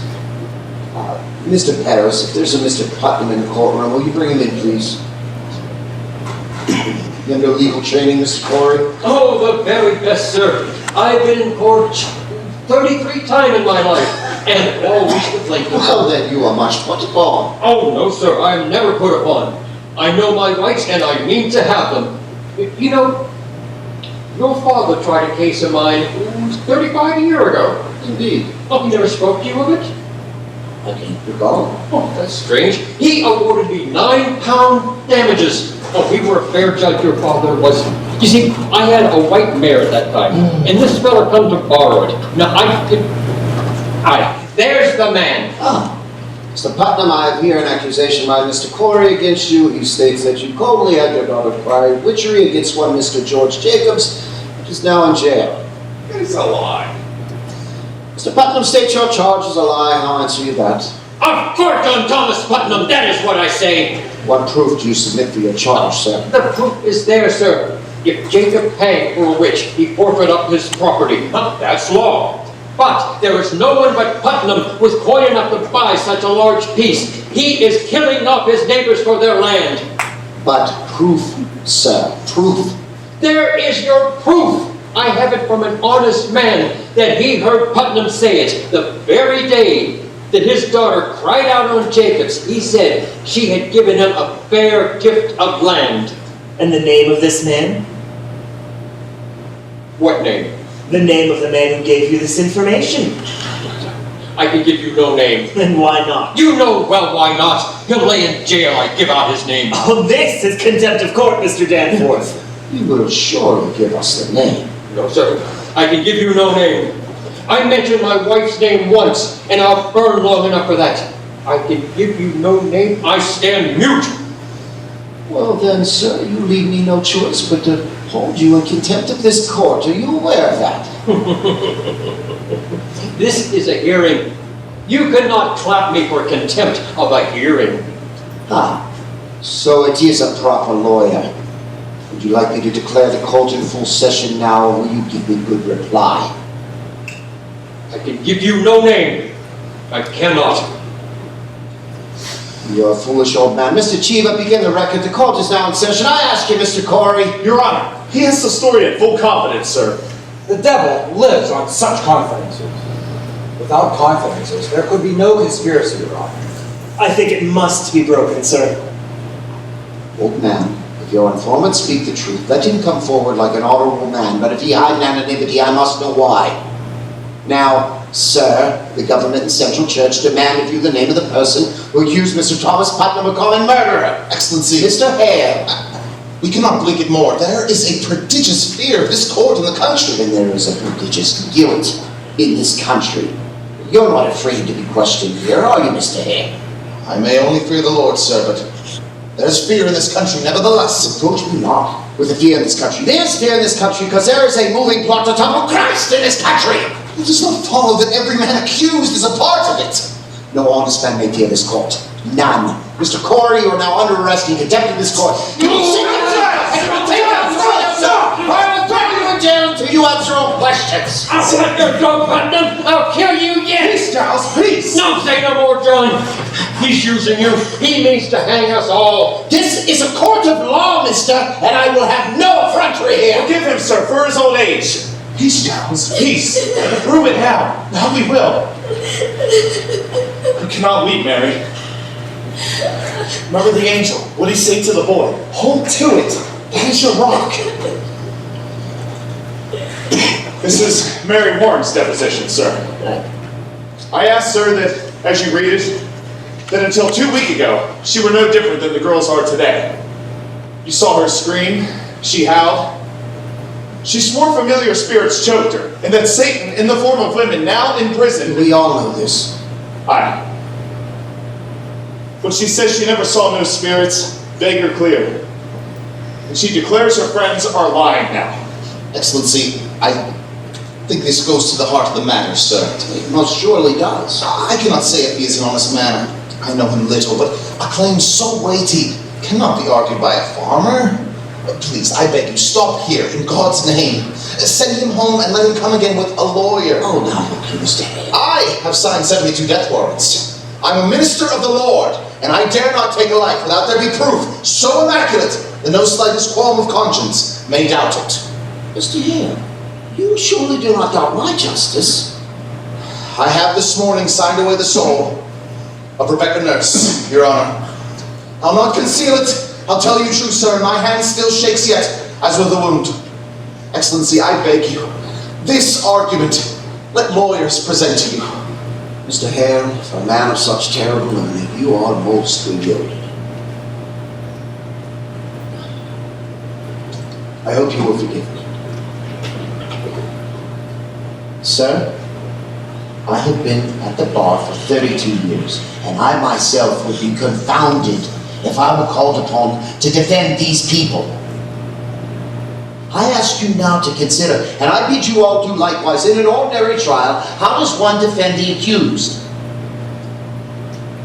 One calls up witnesses to prove one's innocence, but witchcraft is ipso facto, on its surface and by its very nature, an invisible crime, so who could possibly be party to it? The witch and the victim, none other. Now then, we cannot wait for the witches to accuse themselves, granted. So we must rely upon the victims, and they do testify. The children certainly do testify. As for those witches, none can deny we are most eager for their confessions. So what more is there for a lawyer to discover? I believe I have made my point, have I not? But this child, Excellency, says the girls are not truthful, and if they are not, that is exactly what I'm about to consider. So what more may you ask of me, unless you doubt my probity? Surely do not, sir. Let you consider it then. Let you put your heart to rest, Mr. Hare. The deposition is Proctor. I would like to question Mr. Paris, I bid you be silent! Mr. Chiva, step outside the courtroom and bring the children in. Mr. Proctor, have a seat.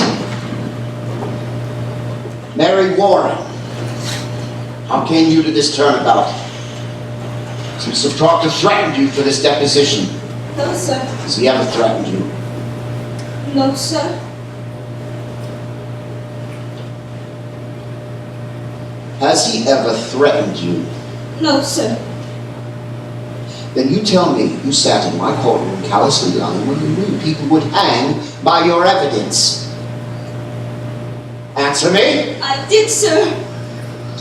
How were you instructed in your life? Do you not know that God damns all liars? Or is it now that you lie? No, sir. I am with God now. Oh, you are with God now. Aye, sir. Well, I will tell you this. You were either lying now, or you were lying in the court, and in either case you committed perjury, and you will go to jail for it. You cannot lightly say you lied, Mary. Do you know that? I can't lie no more. I am with God. I am with God. Here are the children, sir.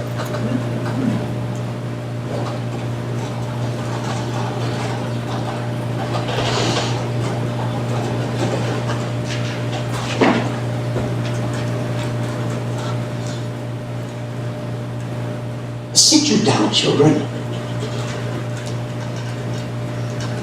Your friend, Mary Warren, has given us a deposition in which she states she never saw any familiar spirits, apparitions, or manifest of the devil. She claims as well that none of you have seen any of these things either.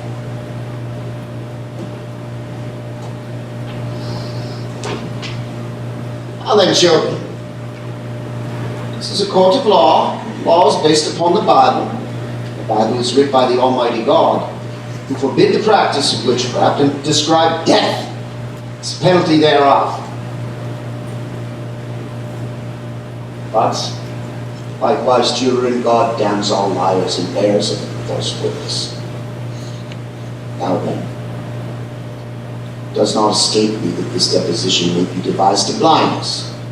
It may well be that Mary Warren has been conquered by Satan, who sends her here now to distract us from our sacred purpose. And if so, her neck will break for it. But if she speak true, I bid you now drop your guile and confess, for a quick confession will go easier on you.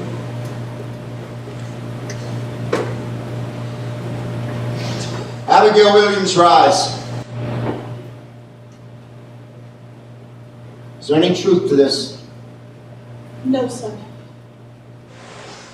Children, a very awkward bit will now be turned directly into your souls until your honesty is proved. Will either of you change your position now, or do you force me to hard questioning?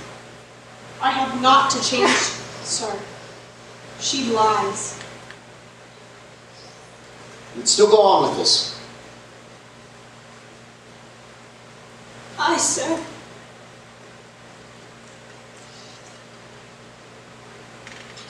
A poppet were discovered in the Proctor house, stabbed by a needle.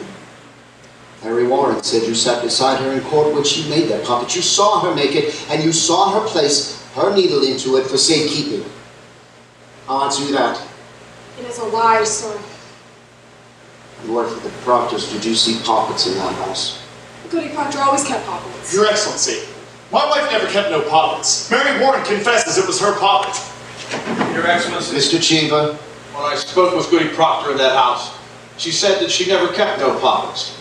But she did say that she kept poppets when she were a girl. She's not been a girl in 16 years, Your Honor. But a poppet will keep 16 years, will it not? It will keep if it is kept. But Mary Warren said she never saw no poppets in my house, nor anybody else. Why could there not have been poppets hidden where no one ever saw them? There might also be a dragon with 5 legs in my house, but no one ever saw that. Your Excellency, we are here to discover precisely what no one has ever seen.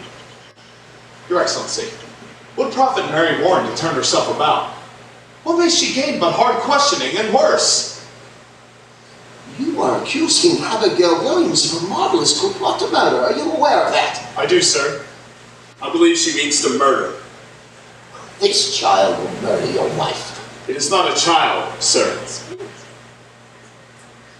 Now hear it. In the sight of the congregation, she were twice this year put out of this very meeting house for laughter during prayer. What's this? Your Excellency. Do you deny it, Mr. Paris?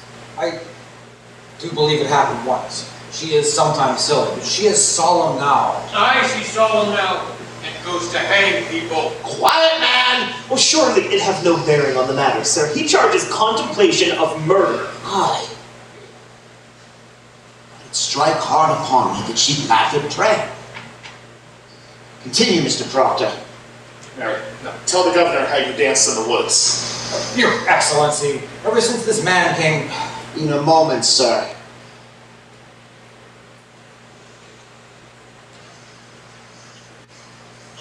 What is dancing? Mr. Proctor? Abigail leads the girls to the woods, Your Honor, and they have danced there, naked.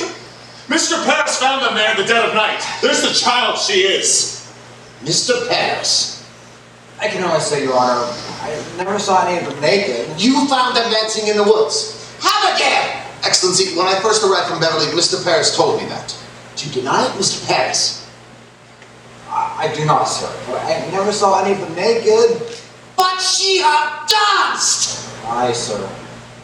Excellency, will you permit me? Pray, proceed. You say you never saw no spirits, Mary, that you were never threatened or afflicted in any way by any manifestation of the devil or the devil's agents? No, sir. And yet, when you were confronted in court by peoples accused of witchery, you fainted, saying that their spirits came out of their bodies and choked you. That were pretense, sir. I cannot hear you. Pretense, sir. But you did turn cold, did you not? I myself picked you up many times. Your skin were icy. Mr. Danforth. I've seen that many times. They only pretended to faint, Your Excellency. They're all marvelous pretenders. Well, then can she pretend to faint now? Now? Why not? There are no attacking spirits here now, for none in this courtroom is accused of witchcraft. So let her turn herself cold now. Let her pretend she's attacked now. Let her faint. Faint! Faint? Aye, faint! Prove to us how you pretended in court so many times! I cannot faint now, sir. Can you not pretend it? I have no sense of it now. Why? What is lacking now? I cannot tell, sir. Could there be there are no afflicting spirits here, but in court there were some? I never saw no spirits. And see no spirits now, and prove to us you can faint of your own will, as you claim.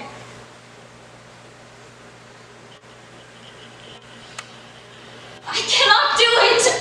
Then you will confess, will you not, that attacking spirits made you to faint? No, sir. Your Honor, this is a trick to blind the court. It's not a trick. I used to faint because I thought I saw spirits. You thought you saw them! But I did not, Your Honor. How can you think you saw them unless you saw them? I cannot tell how, but I did. I heard the other girls screaming, and you, Your Honor, seemed to believe them. It were only sport in the beginning, sir, but then the whole world cried, spirits, spirits! And I promise you, Mr. Danforth, I only thought I saw them, but I did not.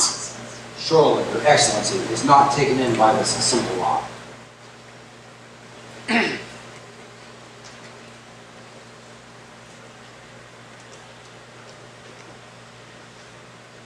Abigail Williams, search your heart and tell me this.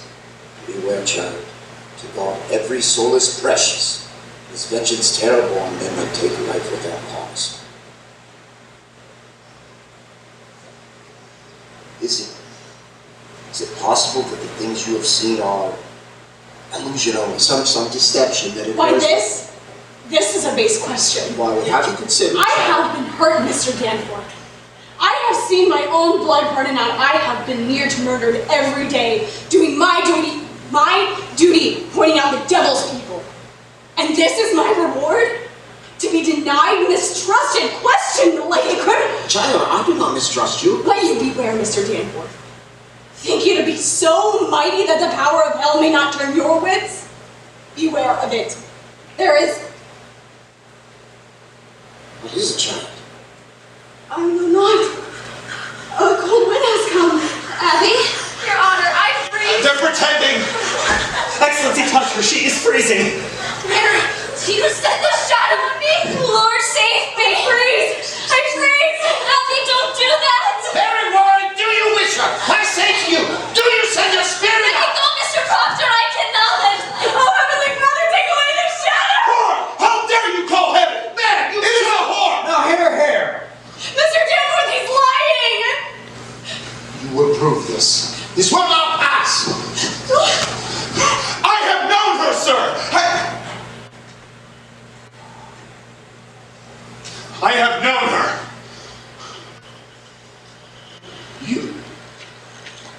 You are a lecture. John, no, Francis. It's true. It's true. She will deny it, sir. But you will believe me. And will not throw away his good name. Surely you know that. In what time? In what time? In what place? In the proper place, where my beasts are bedded. 8 months, sir. It is now 8 months. She used to serve me in my house. Men may think God sleeps, but God sees everything. I know it now. Pray you, sir, I pray you, see her what she is. My wife, my dear good wife, took this girl soon after and put her out on the high road. Being what she is, a lump of vanity.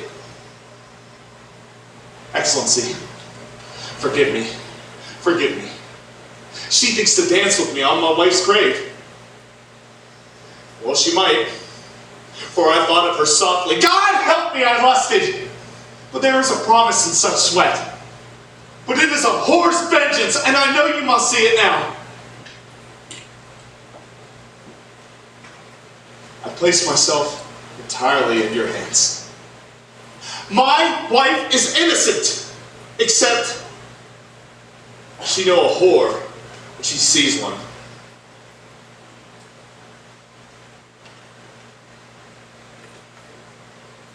You deny every scrap and tittle of this. I must answer that, sir. I will leave and I will not come back. She's not denying it. She's not denying it, sir.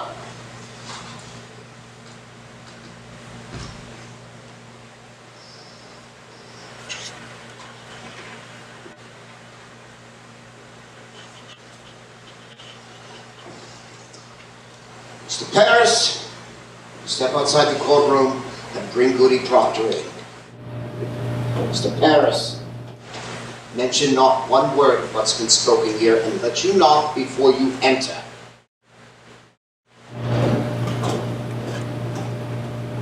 Now your wife, she claimed, is an honest woman. In her life, sir, she had never lied. There are them that cannot sing, them that cannot weep.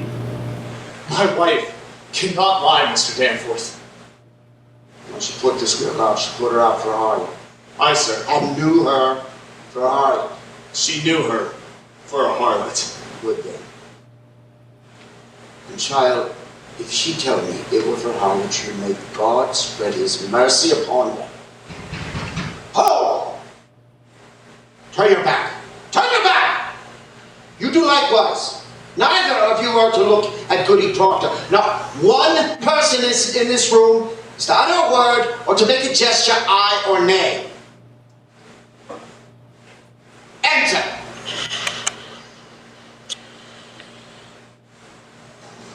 Mr. Cheever, record this testimony in all exactness. Are you ready?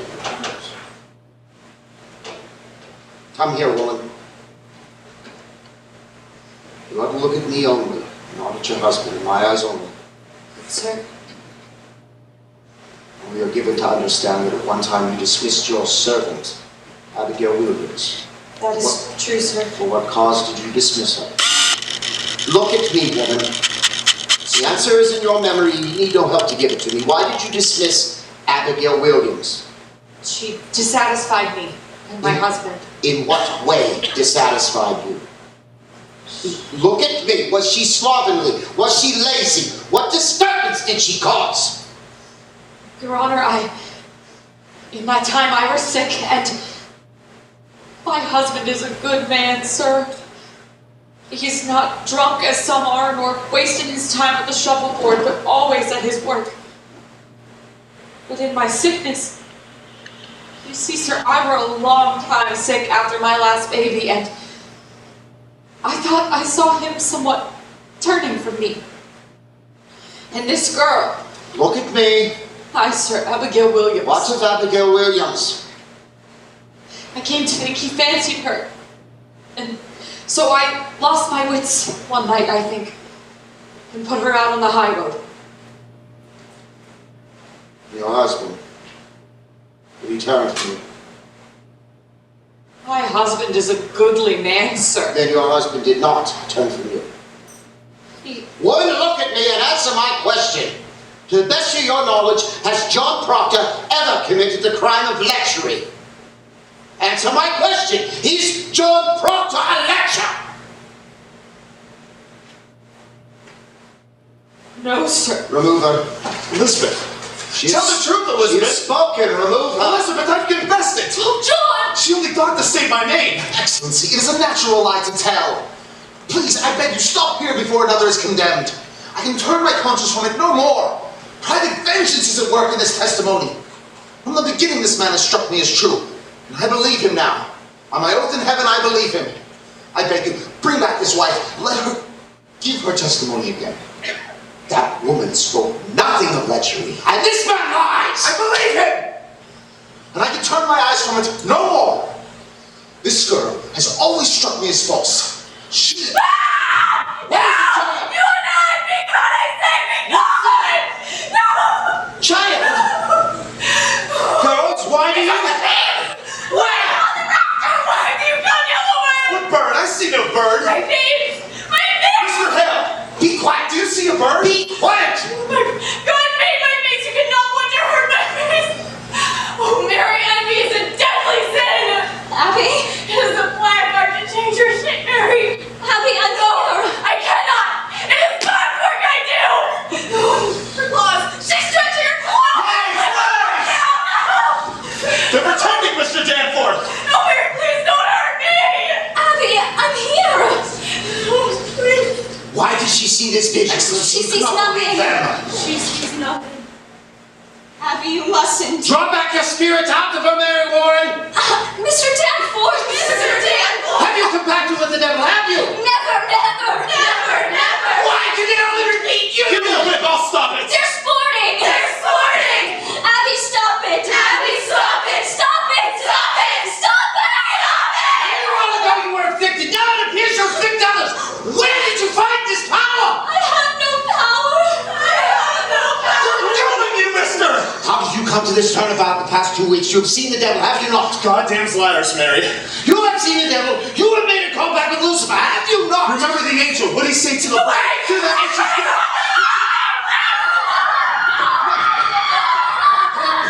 What do you say? Mary! Don't touch me! Don't touch me! You are the devil's man! Praise God! I'll not hang with you! I love God! I love God! Mary, no. He did you do the devil's work. He comes to me by night and every day to sign, to sign! To sign what? The devil's part. He comes with a book. My name! You want my name! I'll murder you, he says, if my wife hangs. Mr. Hale. I must go and overthrow the court, he says! Mary, please. He come to me every night. His eyes were like coals, his fingers claw at my neck, and I sign. Excellency, the child has gone wild. I go your way, no more. I love God. I bless God. Abby, I'll never hurt you more. What are you, mister? You are combined with Antichrist, are you not? I have seen your power! You will not deny it! This is not witchcraft. These girls are a fraud, and you condemn an honest man. Oh, I will have nothing from you, Mr. Hale.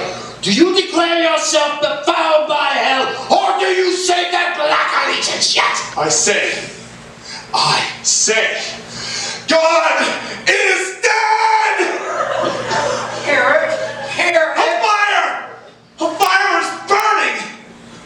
I hear the boot of Lucifer. I see his filthy face, and it is my face and yours, Danforth! For men that quail to bring men out of ignorance, as I quail, and you quail now, when you know in all of your black hearts that this is fraud! God damns our kind especially, and we will burn together! Marshal, take him and Corey with him to the jail! I denounce these proceedings. I quit this court. You are pulling heaven down and raising up a whore! Mr. Hare! Mr. Hare!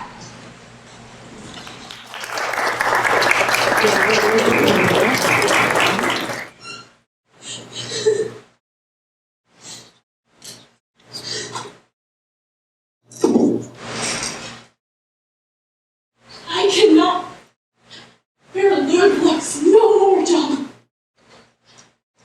My spirit has changed entirely.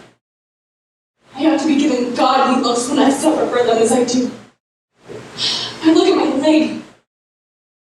Eye holes all over from their damned needles and pins.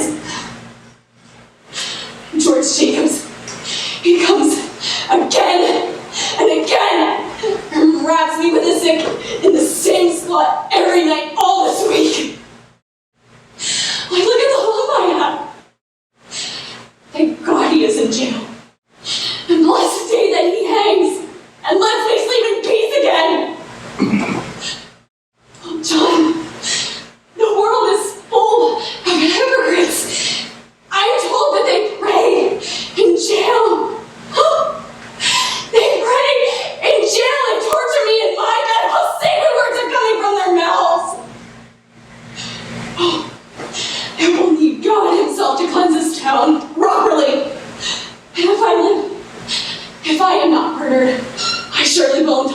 Syndicate is dead! And we're fire you walked me through. And all my ignorance was burned away. We're a fire, John. We lay in fire. And from that night, no woman dare call me wicked anymore, but I knew my answer. I used to weep for my sins when the winds lifted my skirt, and blush for shame because some old Rebecca called me loose. Then you burned away my ignorance, and I saw them for what they were. Walking like saints to church, running to feed the sick, and all while hypocrites in their hearts. And God gave me strength to call them liars. And God made men to listen to me, and by God I will screw the world clean for the love of Him. Oh, John, I will make you such a wife when the world is white again. You will be amazed to see every day the light of heaven in your home.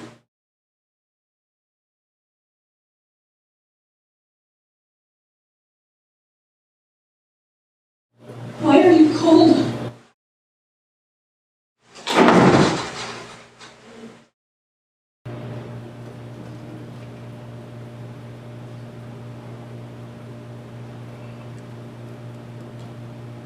Sarah, wake up. Sarah, good. Vigil. Oh, Majesty! Coming! Coming! Oh, Tituba! He's here! His Majesty, come! Oh, go to the north cell. This place is wanted now. Oh, that don't look like His Majesty to me. That look like Marshall. Get along with you two. Clear this place. It is just the Marshal! I thought you'd be the devil coming for us!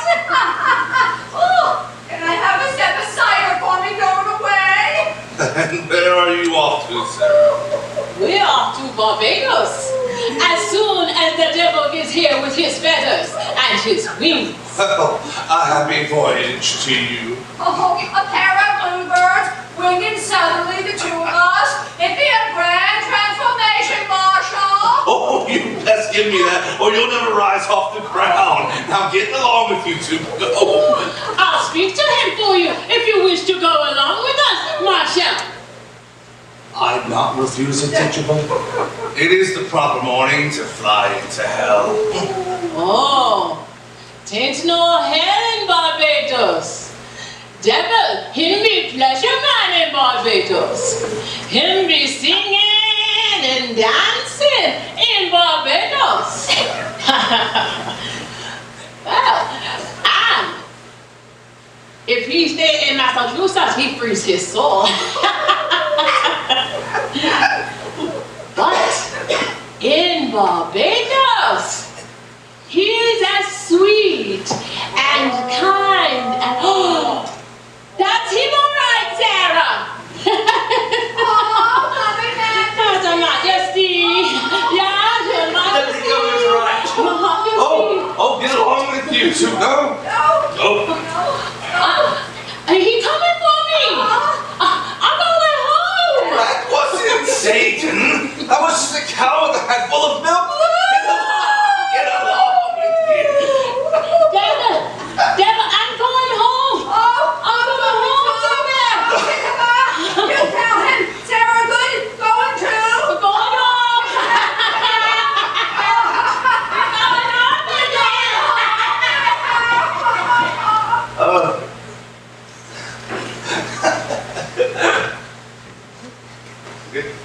Good morning, Majesty. Where's Mr. Paris? I'll fetch him. What time did Reverend Hale arrive? We're towards midnight, I think. What's he about here? He goes among them that will hang, sir, and he prays with them. He's with Goody Nurse now, and Mr. Paris is with him. Marshal, that man have no authority to enter here. Why did you let him in? Mr. Paris commanded it, sir. I cannot deny him. Are you drunk, Marshal? No. No, sir. It's just a bitter night and I have no fire here. Fetch Mr. Paris. Aye, sir. There is a prodigious stench in this place. Oh, I've just now cleared the people out for you. Beware hard drink, Marshal. Aye, sir.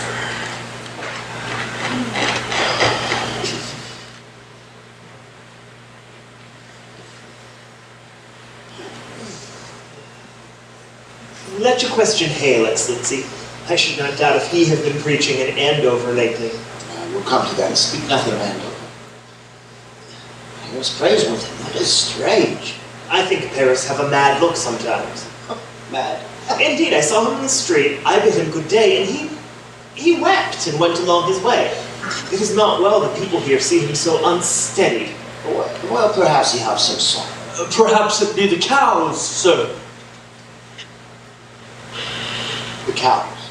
There be many cows wandering the high roads now that the masters are in the jails and much disagreement who they will belong to now.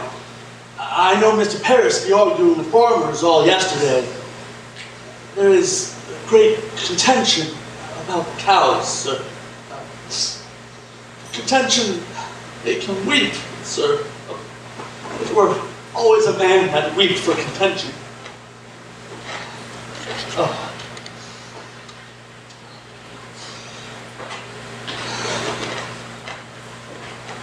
Good morning. Thank you. I apologize for getting out of bed so early. Good morning, Judge Hawthorne. Reverend Hale have no authority to enter. Your Excellency, why did you let him with the prisoners? What is his business here? Your Excellency, hear me. It is a providence. Reverend Hale has returned from Beverly to bring Rebecca Nurse to God. Well, he bids her confess. Now hear me. Rebecca has not given me one word this 3 months since she came. Now she's sick with him, and her sister, and Martha Corey, and 2 or 3 of the others. And he bids for them to confess their sins and to save their lives. But they soften, and they soften. Not yet, not yet. But I thought to some of you, sir, to speak on whether or not we might want to... There is news, sir. News that the court must reckon with. My niece, I believe she has vanished. Vanished? I thought to advise you of it earlier in the week, but... Why? How long has she been gone? This be the 3rd night. Mercy Lewis is gone too. Well, where may they be? I will send a party for them myself. Excellency, I think they may be aboard a ship. Now my daughter says that she heard them speaking of ships last week. And tonight, I discovered my strong box is broken. She have robbed you? 31 pounds was gone. I am penniless. Mr. Paris, you are a brainless man.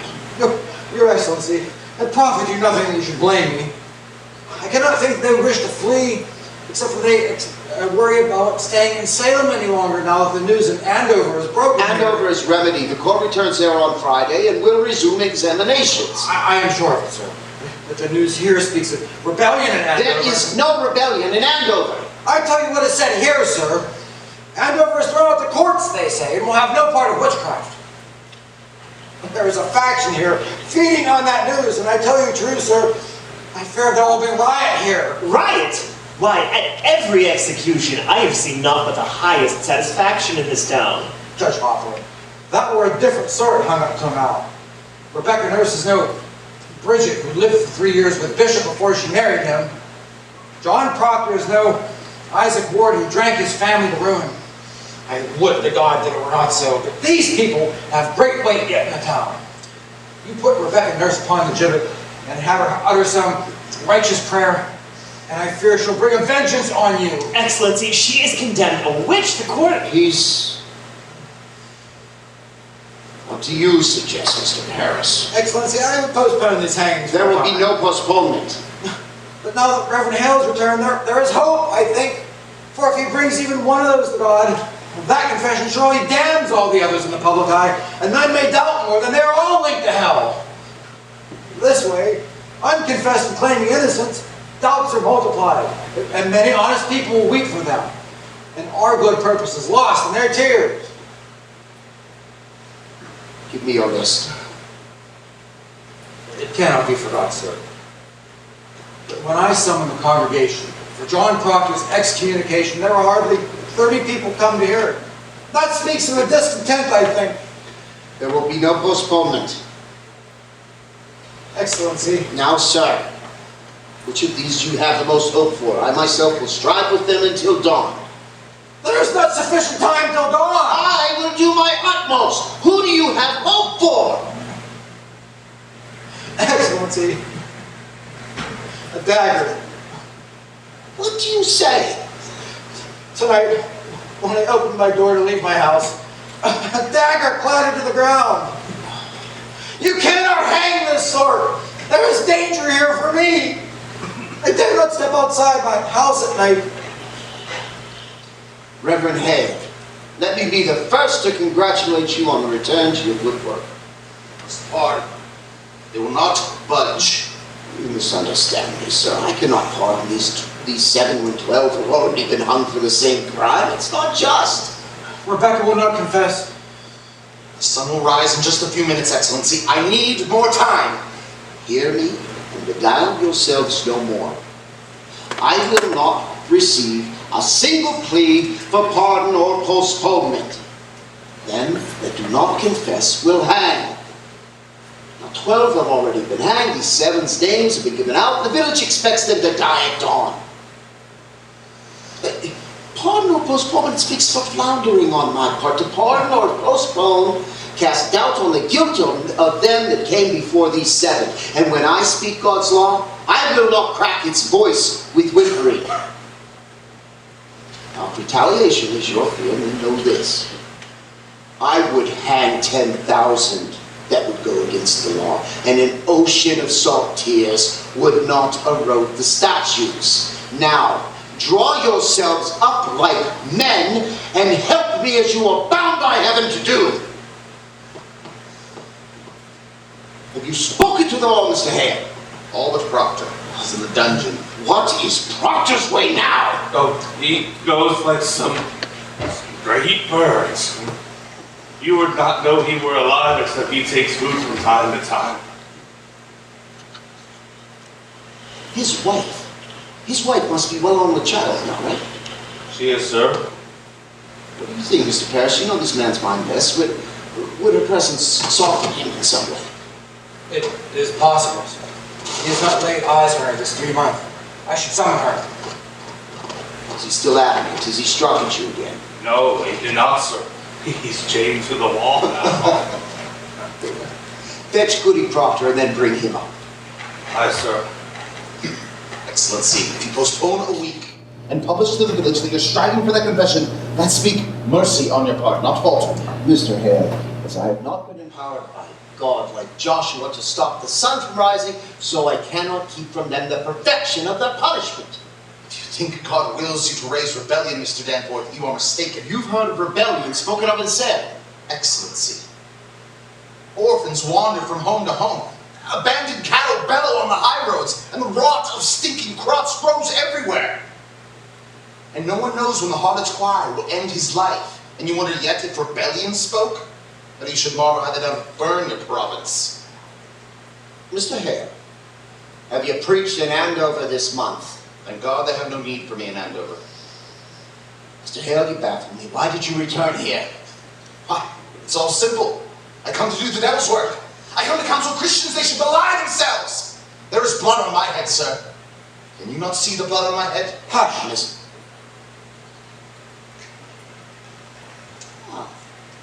Goody Proctor, I hope you are hearty. I am yet 6 months before my time. Oh, no, we come not for your life. Please.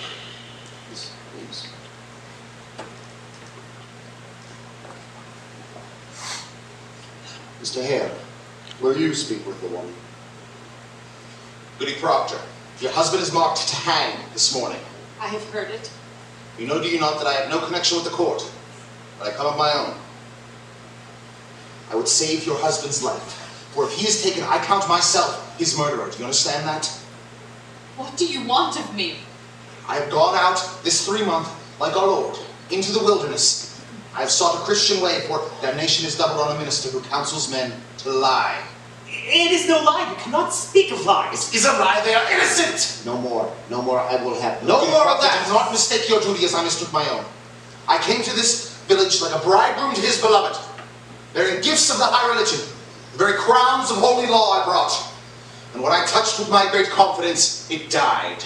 And where I turned the eye of my great faith, blood flowed up. Beware, goody proctor, cleave to no faith when faith brings blood. It is a mistaken law that leads you to sacrifice. Life, woman, life is God's most precious gift. And no principle, however glorious, may justify the taking of it.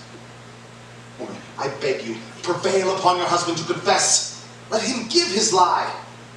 Quail not before God's judgment in this, for it may well be God damns a liar less than he that throws his life away in pride. Will you plead with him? I don't think he will listen to another. I think that be the devil's argument. Woman, before the laws of God, we are all swine. We cannot read his will. I cannot dispute with you, sir. I lack learning for it. Goody Proctor, you are not summoned here for disputation. He will die with the sunrise. Your husband. Let's see. Do you understand? Do you have any wifely tenderness in you? Are you stone? Woman, if I had no other proof of your unnatural life, your dry eyes now would be sufficient evidence that you had given up your soul to hell. A very ape would weep at such a calamity. Have the devil dried up any tear pity and take her out? It will serve nothing to have her talk to him. Excellency, let me speak with him. You'll strive with him. You will plead for his confession, or will you not? I promise nothing. Let me speak with him. Pray you, Excellency. Leave them.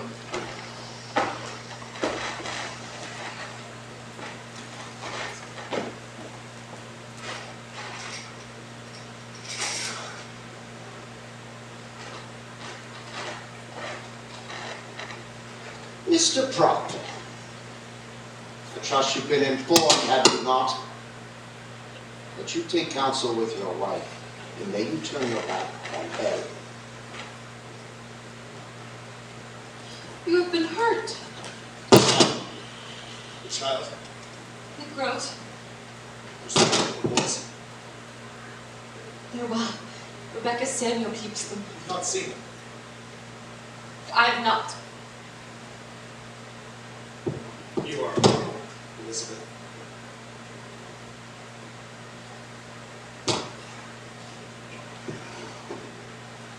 They come from my life now. I know it. None have yet confessed. There be many confessed. Who are they? There be 100 or more, they say. Lady Ballard is one. Isaiah Goodkind is one. There be many. Rebecca? Not Rebecca. She is 1 foot in heaven now. Naught may hurt her more. Giles, will he confess? You have not heard of it. I hear nothing where I am kept.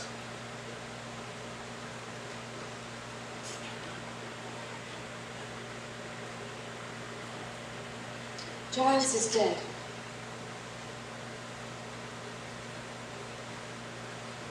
When were you hanged? We're not hanged. He would not answer his indictment, aye or nay. Or if he denied the charge, they'd hang him surely and auction out his property. So he stand mute and died Christian under the law. And so his son will have his farm. It is the law, for he cannot be condemned or wizard without he answer the indictment, aye or nay. And how was he got? They pressed him, John. Press? Great stones they lay upon his chest until he plead aye or nay. They say he give them but 2 words. More weight, he says, and died. More weight. Aye, it were a fearsome man, Giles Corey. I was thinking I would confess myself. Say, if I give them that. I cannot judge you, John. What would you have me do? As you will do, I would have it. I want you living, John, that's sure. Giles' wife, does she confess? She will not. It's a pretense, Elizabeth. What is? I cannot mount the gibbet like a saint. It's fraud. I am not that man. My honesty is broke. I am no honest man. Nothing spoiled by giving them this lie that were not brought along before. And yet you've not confessed till now? That speak goodness in you. Spite. Spite only keeps me silent. It's hard to give a lie to dogs. I would have your forgiveness, Elizabeth. It is not for me to give, I John. would have you see some honesty in it. Let them that never lied die till now to save their souls. It is a pretense for me. A vanity that will not blind God nor keep my children from the wind. What say you? John, it come to naught that I should forgive you if you will not forgive yourself. It is your soul, John. Only be sure of this, for I know it now. Whatever you will do, it is a good man does it. I have read my heart this 3 months, John. I have sins of my own to count. It needs a cold wife to prompt Enough! Enough! Better you should know I me. will not hear it. I know you. You take my sins upon you, John. No, I take my own. My own. John, I counted myself so plain, so poorly made, no honest love could come to me. Suspicion kissed you when I did. I never knew how I should say my love. It were a cold house I kept.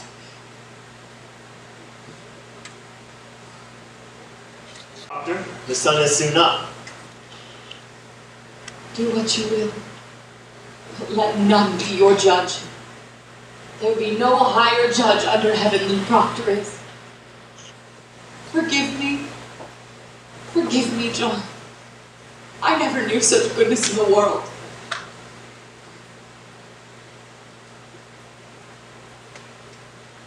I want my life. Then you will confess? I will have my life. God be praised! It is a providence! He will confess! Proctor will confess! Why do you cry it? It is evil, is it not? It is evil. I cannot judge you, John. Then who will judge me?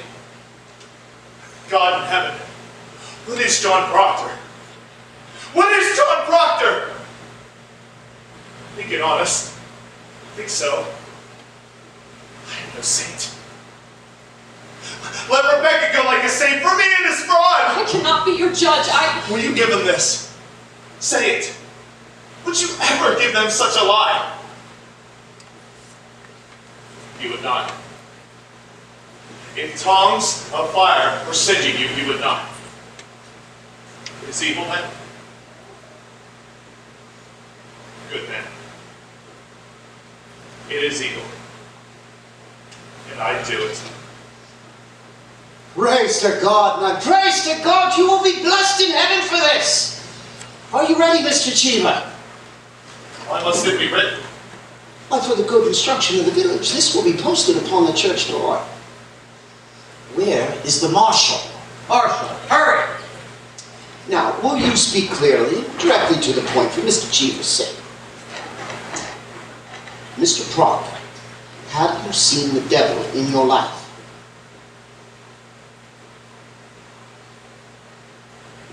Come now, man. On waits at the scaffold. I would give out this news. Have you seen the devil? I have. Praise God. When he come to you, what was his demands? Did he bid you do his work upon the earth? He did. And you bound yourself to his service. Rebecca Nurse, come in, Rebecca. Oh, John, you are well then, eh? Courage, man, courage. Let her witness your good example that she may come to God herself. Say on, Mr. Proctor. You bind yourself to the devil's service. I did. Why, John. You see, woman, Prophet, nothing to keep this conspiracy any longer. Will you confess yourself with him? Oh, John. May God have mercy on your soul. Take her out. I say, will you confess, Rebecca Nurse? Why, it is a lie. It is a lie. How may I damn myself? I cannot. I cannot. Mr. Proctor, when the devil come to you, did you see Rebecca Nurse in his company? No. Did you see Rebecca Nurse with the devil? No, I did not. Did you see Martha Corey with the devil? I did not. Did you see anyone with the devil? I did not. You mistake me, Mr. Proctor. I cannot trade your life for a lie. Now, you must have seen someone in the company of the devil. Mr. Proctor, a score of people have already testified they have seen this woman with the devil. It is proven. Why must I say it? Why must you say it? Well, you should rejoice to say it if your soul is purged of any love for hell. They think to go like saints, like not to spoil their names. Mr. Proctor, do you think they go like saints? Now, look here, sir. I think you mistake your duty here. It does not matter what she thought. She is convicted of the unnatural murder of children, and you for sending your spirit out upon their reward. Your soul is the only thing at issue here, and you will prove its rightness, or you cannot live in a Christian country. Now then, will you tell me who conspired with you in the devil's company? You should break the nurse ever! I speak my own sins. I cannot judge another. I have no tongue for it. Excellency, it is enough he confess himself. Let him sign it.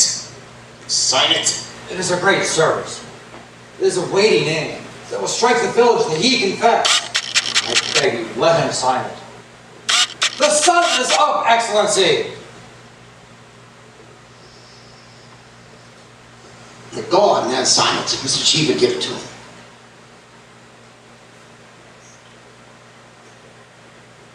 Go ahead, sign it.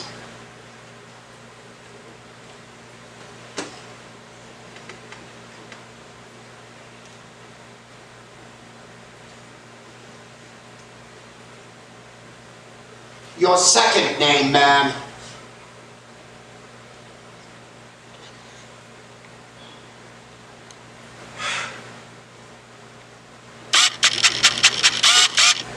Praise be the Lord! If you please, sir. No. Well, now, Mr. Proctor, I must have... No. I have signed it. You have all seen me. You have no need of this. Oh, Proctor, the village must have proof. Damn the village! I confess to God. God has seen my name on this. It is enough. Well, you have not confessed. You came to save my soul, did you not? Here, I have confessed it. It is enough. It is not enough. I have confessed it. Is there no good penitence when it be public? God does not need my name nailed upon the church. God has seen my sins. He knows how black my life is. Oh, now, Mr. Proctor. Do not use me.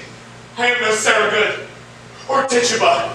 I am John Proctor. You will not use me. It is no part of salvation that you should use me. I do not wish to use I have 3 boys. How may I teach them to walk like men in the world and I have sold my friends? Oh, this you have not sold your friends. Beguile me not. I blacken all their names, so this is nailed to the church and they hang for silence. Now, Mr. Proctor, I must have good and legal proof. You are the High Court. Your word is good enough. Say I confess myself. Say Proctor broke his knees and wept like a woman. Say what you will. But my name, I cannot. It's the same, is it not? I'll report to it if you sign it. No, it is not the same. What others say and what I sign to is not the same. Why? Do you mean to deny this confession once you will flee? I mean to deny nothing. Well, then you tell me, sir, why you will not? Because it is my name! Because I can't have another in my life! Because I lie and sign myself to lies! Because I'm not worth the dust on the feet of those that hang. How may I live without my name? I have given you my soul. Leave me my name! Mr. Proctor, is that document a lie? If that document is a lie, I will not accept it. I do not deal in lies, mister. You will give me your honest confession in my hand, or I cannot save you from the rope, sir. Which way do you go?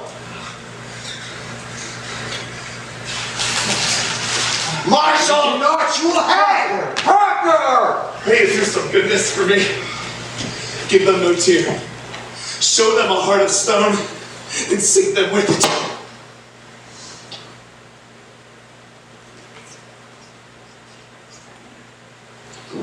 Let you fear nothing. There is another judgment waits us all. Marshal, you hang them high over the town, and whoever weeps for these waits for corruption!